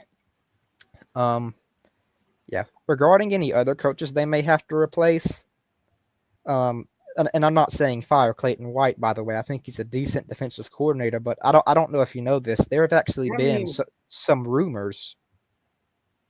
well, oh well. Can I say this real quick though? Not to cut Of, you off. oh, of course. I am I the only one? Maybe I'm dumb for this, y'all. What's up, R? By the way, welcome in, sir. It's really great to have you in here. But well, sir or miss, which one it is, I should clarify. But I hope you're doing well today, R. I really appreciate you tuning in. But am I wrong for thinking that Torian Gray is kind of the one that has really helped us the most defensively? Hmm. Because 2022 and 2023. Now I'll give it this. That South Carolina, I think they're the best team in the SEC. Like year in year out in creating turnovers. I Oh yeah, do, if I'm not mistaken. So I can. yeah. But am I the only one who thinks Torian Gray is mostly to credit for that? Or I mean, I mean, I still don't know yeah. I mean, that's really. an interesting thought and possibility. I will say this about Clayton White. This is something I've noticed too. His run. I do think, like I said, I think he's a decent defensive coordinator. I'm not saying he's like a Matt Patricia level defensive coordinator, but I will say about him, his run defenses have never been good at South Carolina. I remember even last Yeah, year the run defense wasn't great. Like seems it to be a struggled yearly some struggle for us. against LSU, and I will say that about him. I mean, his defenses have been decent, but the reason why I was bringing him up is I don't know if you know this, but there have actually been some rumors. My dad told me about them that North Carolina State will fire Dave Doran at the end of this year, and they'll actually hire him. Really, And the reason why, I don't know if you know this, but Clayton White played for NC State. Lou Holtz's I did. first game, I know Lou, Hol- Torian Gray. I think played for Virginia Tech, but I didn't know that. Lou Holtz's first game was on the road at NC State in a tropical storm, and Clayton White was a player for them then, and he played against South Carolina in Lou Holtz's first game. You can watch the you know recording of that game, and very early on when they're look when the announcers are going over the players on North Carolina State's roster, they mention Clayton White, they mention his name, so he's a that's his school, and some people were talking about that again. I'm not saying it's gonna happen, but there have been some rumors. So Beamer might be in a situation where he's having to replace his OC and DC. Hey, you might be right, my friend. Yeah, that's just speculation. And Who I'm just knows? gonna say this: if that happens, and I know what you said, it's speculation. If that happens, if he doesn't cash in on these, that will. I really feel like I don't think we're firing Shane Beamer this year, y'all. I really Yeah, don't. But if he doesn't make the right hires this time, this is his last chance. yeah, This is his he'll final chance. he'll be out. It's do or die. And Hmm. something I've mentioned, you sort of mentioned this too, and this is what scares me about Beamer when it comes to hiring good offensive coordinators. He's 0 for 4 in hiring good offensive Yeah. coordinators. And the reason why I say 0 for 4 and not 0 and 3, some people don't know this, but when Mike Bobo was the offensive coordinator for South Carolina in 2020, he actually wanted to retain Bobo to keep him. And eventually, Auburn hired Mike Bobo, but Mike Bobo is not a good offensive coordinator either. He's better than Shula, but he's not great. And then, Yeah, I you mean know, he's better than Shula, but then he got Satterfield, who was a dud. He got Loggins, who Brewster, let me wasn't tell you horrible, something. Not to cut but you off, Andrew. If Shane Beamer hires Jeff Collins, listen, I don't care what he did at Florida a few years ago. I will lose my crap. I don't know if y'all have heard some of the things about Jeff Collins from Georgia Tech and even back at North Carolina. I don't even know why we have him. I got to be. I'm not a Jeff Collins fan. I'm not. yeah, yeah, And you did. It's this the same milk dud that put up what that gave up 70 points to James Madison last year. Yeah, that was ridiculous. I mean, did you see North Carolina's defense last year? And I know they've been known for years, to be fair, for having a bad defense, but like, dude, you got to go out and get someone proven. No, not Jeff Collins, man. Yeah, Not Jeff Collins. yeah. I Yeah, I hope. know he's already on staff, but if they promote him, if they promote him, if they keep promoting, if they keep doing this promote from within bull crap, that's going to be his downfall. I'm telling you right now. Yeah, And I don't care who hates me for it. I don't care what y'all say about me, honestly. I'm just telling you, if he doesn't catch on in the next coaches, if it does come to that, it's going to be his downfall. yeah. It will be. We When got Shane 14 Beamer people in here. Holy moly. was hired, he was hired on the premise that he would recruit well, which he has by South Carolina standards, and he would hire good assistants.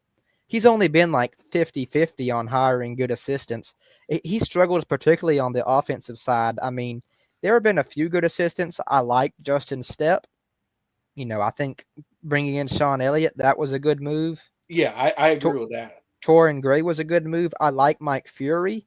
I think he's a good recruiter, but the thing is, you can't exactly give him credit for Mike Fury because they originally hired James Coley, and then he went to Georgia, and Georgia led the country last year in drops. So the point is, you can't. I mean, he was going to go with Coley, who's not a good,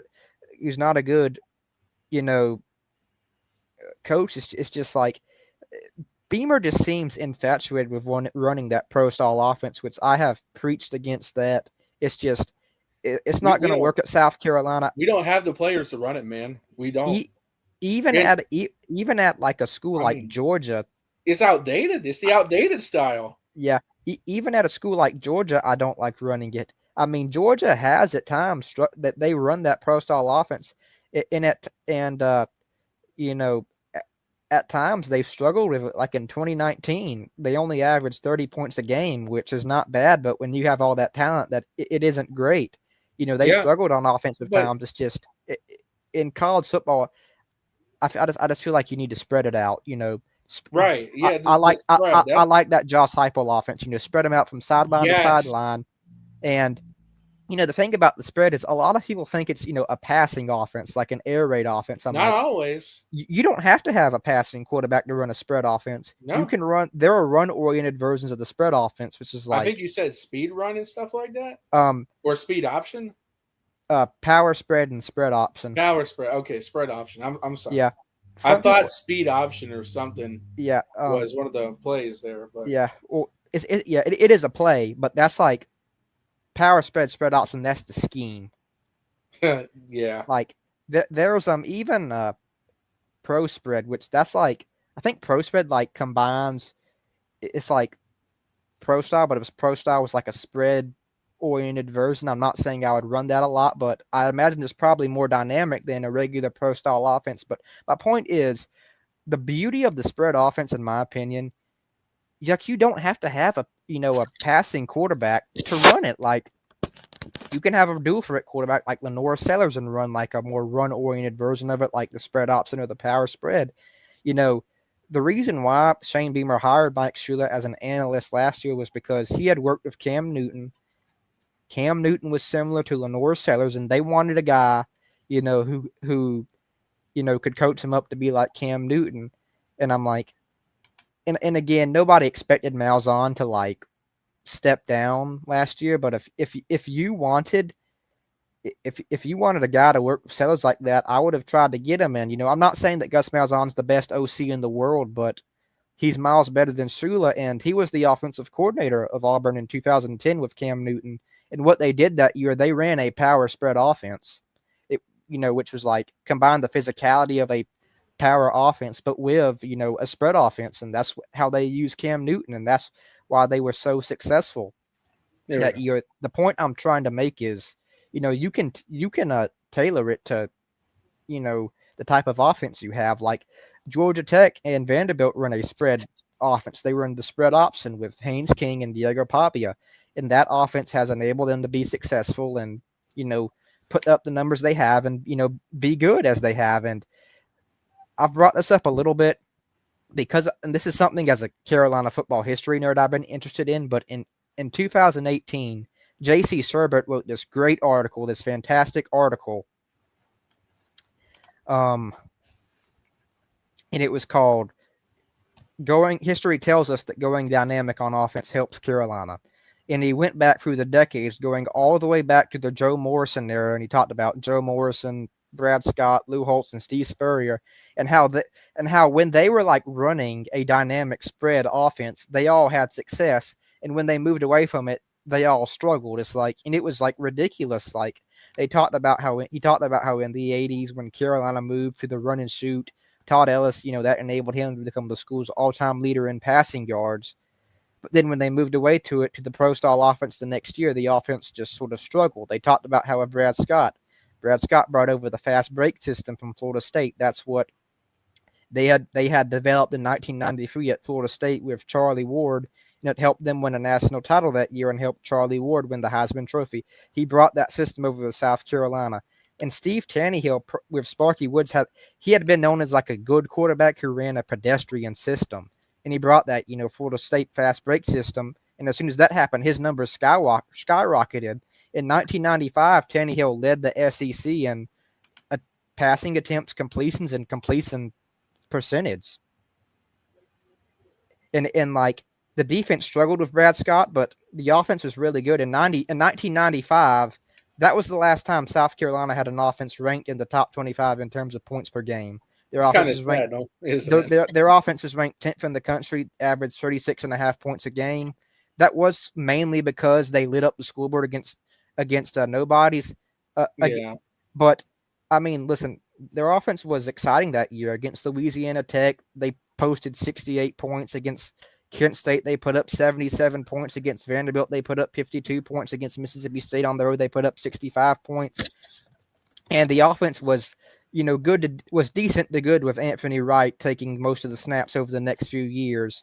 But what Brad Scott did his last year, because the defense had never really been that good under him. In fact, heading into his final year, Mike McGee and a lot of the people above him told him, you need to fire Wally Burnham, who was the defensive coordinator, and he didn't. But his big fix was to move away from that Florida State fast break spread and instead adopt a pro-style offense. So he hired Chuck Reedy to be the offensive coordinator, and it was a dismal failure. He went 1-10 and got fired. And that's the story of the Brad Scott era. And then Sherbert jumps to the Lou Holtz era. He talks about how when Lou Holtz was at South Carolina, his first year in 1999, he brought over that system, that option system he had ran at Notre Dame, and with catastrophic injuries and just it being Holtz's first year, they went 0-11. Then what Lou Holtz did that offseason, he and Skip Holtz, they went up to Purdue University because at Purdue they had Drew Brees and they were doing the spread offense. And they went up there and they learned how to run a spread offense. And sure enough, they adopted that and and Skip Holtz ran a spread offense in 2000. And you can even see it going back and watching those games. They had a 4-receiver spread offense, and they never lit up the scoreboard or anything, but their offense had a punch, and it was good enough for them to have that turnaround they did, which was at the time the best 2-year run in program history in 2000 and 2001. Yeah. And then what happened was, after Phil Petty was gone, Corey Jenkins and Dondrell Pinkins were the quarterbacks. They weren't known as prolific passers, so Holtz went back to that option offense, and though they did have some big plays from time to time, the offense sputtered, and Lou Holtz had to retire. His last 3 years weren't that good. And then they jumped to the Spurrier era. They talked about Spurrier added zone reads and quarterback runs to his offense when Steven Garcia and Connor Saul were there because they were mobile quarterbacks, and that helped the offense be good enough to win some games. And I know I've gone on this long rambling tangent, and I mean, I know some of you probably aren't interested to, learn about the history of South Carolina football like this, like I am. But listen, Andrew, I am stunned at how much ball you know, brother. I am absolutely stunned. And why the coaching staff doesn't know this stuff, yeah, it is beyond me, man. Yeah, look, Andrew, 5-star ball knower. Thank you. Nah, but man, I ought to start having you as a co-host, honestly, to these Sure. shows. I ought to because Yeah. you know your stuff, man. And Oh yeah. I want to learn some more from you because look, you're right, man. I mean, I don't understand because we have seen these offenses work in the past, yet we don't use them now. Why Yeah. doesn't Beamer and the others try to go and just look at that? Exactly. And because It- I didn't know I'm half the literally shit just you a said, fan. man. It's like But I'm literally just a they're just fan. too Like, why do I egotistical. know it and not them? I'm like, Yeah, exactly. And the sad just part is, even if they do know it, they're too egotistical. egotistical. I'm sorry to change. I mean, I'm like, it's sad, man. They're too addicted into their own styles, and they don't think they need to change the darn thing. They feel they're too stubborn to change it, and as long as they keep doing that, the more we're going to keep failing and failing offensively every single year. exactly. It's like, why can I see it and not them? It's like, when they look for an offense, hopefully they don't keep Shula. When they look for an offensive coordinator this offseason, should I submit like a job application or something and like, You should. here's my resume, You should. hire me. But yeah, you Look, know, man, if I, you I, thought the swag was on, if Beamer was the coach, the swag's going to be through the moon if this guy is the coach. yeah, yeah. I already got the I'll tell. sunglasses on. Yeah, I'll take you to programs. I'll take you guys to places you've never been before. You will never have to hear the words pro style again when I'm the coach. Hey, We'll already ready to give this guy a yeah, contract. we'll be running the spread offense year in and year out. If we have a dual threat quarterback, it'll be There you power go. spread option. If it's just like a passing quarterback, it'll be like air raid regular spread. Like that would be my offensive scheme. I will admit, like I am a nerd when it comes to like running uh offenses. I want to learn more from you, man. Seriously, I truly do. Yeah. And look at what Eddie Blackburn is saying for you and what Rooster's saying for you, man. These are Gamecock fans that have been fans long like before us. And they're telling you that you are probably the most, educated young Gamecock fan they know. I mean, that's a high honor. Well, that's awesome, man. I Yeah. appreciate it. Yeah, I'm just a big history nerd, and I mean, literally, like sometimes when I'm bored, I'll literally just go on Wikipedia and look at the history of Gamecock football and just scroll through it season by season, and they actually have like links to like newspaper clippings of how the games went, and sometimes I'll just like literally read those or stuff like that. It's just that they don't call me the textbook for nothing. Not trying to brag, but Look at what Rooster just said. Nah, but man, if you don't mind, I'd like to offer you a spot as a co-host if you can. I know some nights you might not be able to, oh but yeah, but yeah, some nights I'd love to have you on, especially for post-game lives and stuff. Because now Rooster does his post-game live immediately after the game and everything. So I try to do. I'm gonna try to do mine after he does his, just to be fair and stuff, or maybe I'll do it on Sundays and stuff. But our schedule is usually Sunday when we do the post game live, and I think I try not to go live at the same time other Gamecock YouTubers are going live just for respect, because I love their shows and I want to listen to what they're saying. I want to be there, but man, I love to have you, and we're gonna do yeah. these stream yards every night. So if anyone ever, I'm about to end it here in a minute because we've been on for 2 hours, but Yeah. hey, if anyone else ever wants to join in the Cocky Ryan show, y'all are more than welcome to. Because look, this is an amazing community of Gamecock content creators and Gamecock fans, and I love every single one of y'all. I started interacting with it, and seriously, the guys like Rooster, the guys like Eddie Blackburn, to guys like R, uh, Chuck, Dealmaker, Jackpot. I love every single one of y'all. Truly, I do. And it's a And I pleasure to appreciate the love and support that y'all have given me. It has meant a lot because I'll be honest, when I lost my channel back in 2023,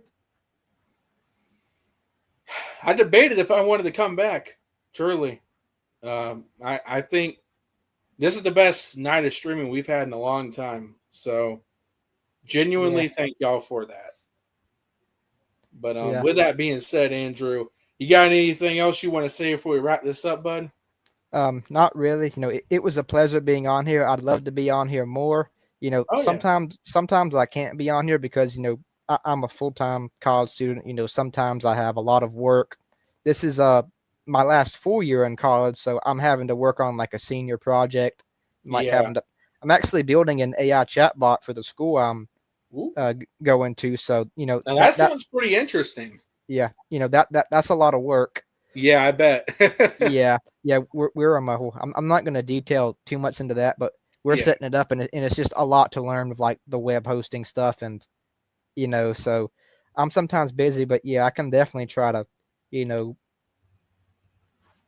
be on here, especially on Thursday nights because I don't have class on Friday, so yeah. I mean, on Thursdays, on Tuesdays, you can join in whenever you want, bud. And yeah, you're my personal friend. Like we've met many times. You're not just an online friend anymore. Like we've met, yes, we've gone to games together and everything. I hate I couldn't see you on Saturday. I really hated that, and I me am too, man. sorry Yeah, that couldn't yeah, work out. yeah, me too. Yeah, I apologize for that. It's just No, you're good, dude. I mean, fair it's just traffic and that stuff, man. I mean that yeah.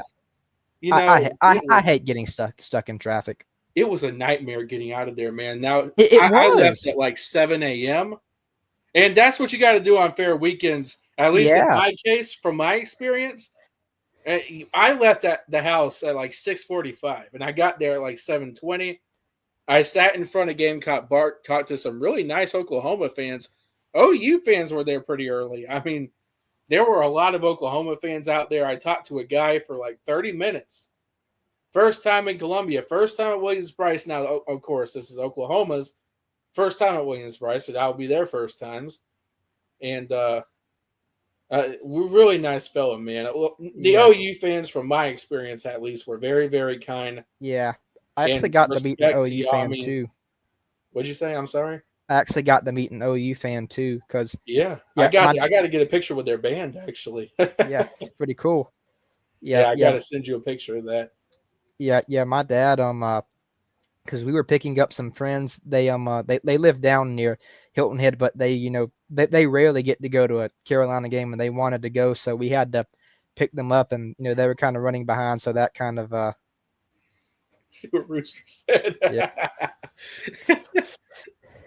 Yeah, but man, no need to apologize, brother. But yeah, Rooster, anytime you want to jump on here, I stream from Tuesday nights to Thursday nights at 8 o'clock, Rooster. I love to get to talk with you and everything. You're always You're always welcome, brother. And yeah, I get it. I'm sure you're dealing with a lot of idiots right now, man, because there's quite a bit of them. But yeah, look at the Andrew. You're always welcome to come answer comments for me if you want. I'll try, man. You want to deal with a bunch of Gamecock idiots? No, but Eddie Blackburn, I appreciate it, brother. Ryan, seriously, keep pushing, brother. Good luck with school, Andrew. I'm sure we will be hearing from you. God bless you guys. Have a good night. Love this, and I'll be here next live. Eddie Blackburn, first of all, God bless you, brother. And we appreciate you, buddy. And we're happy to have you. Welcome to the channel. And I'm glad you enjoyed your first experience with us, buddy. I really do.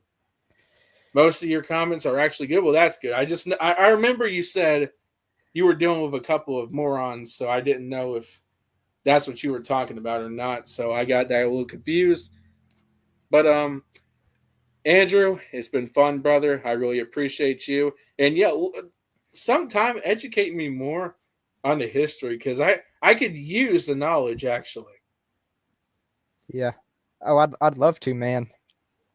But all right, y'all. I'm gonna go ahead and get out of here. It's been a fun night. I appreciated y'all. If y'all can, like, subscribe, and please share this channel around. Help more Gamecock fans reach this channel. We're trying to build this channel back up. We want Gamecock fans to get the truth and non-sunshine pumping content. And I would appreciate it if you guys could share this around to other Gamecock fans you know. Let's help build this back up. And Rooster, appreciate you, buddy. Eddie Blackburn, Dealmaker.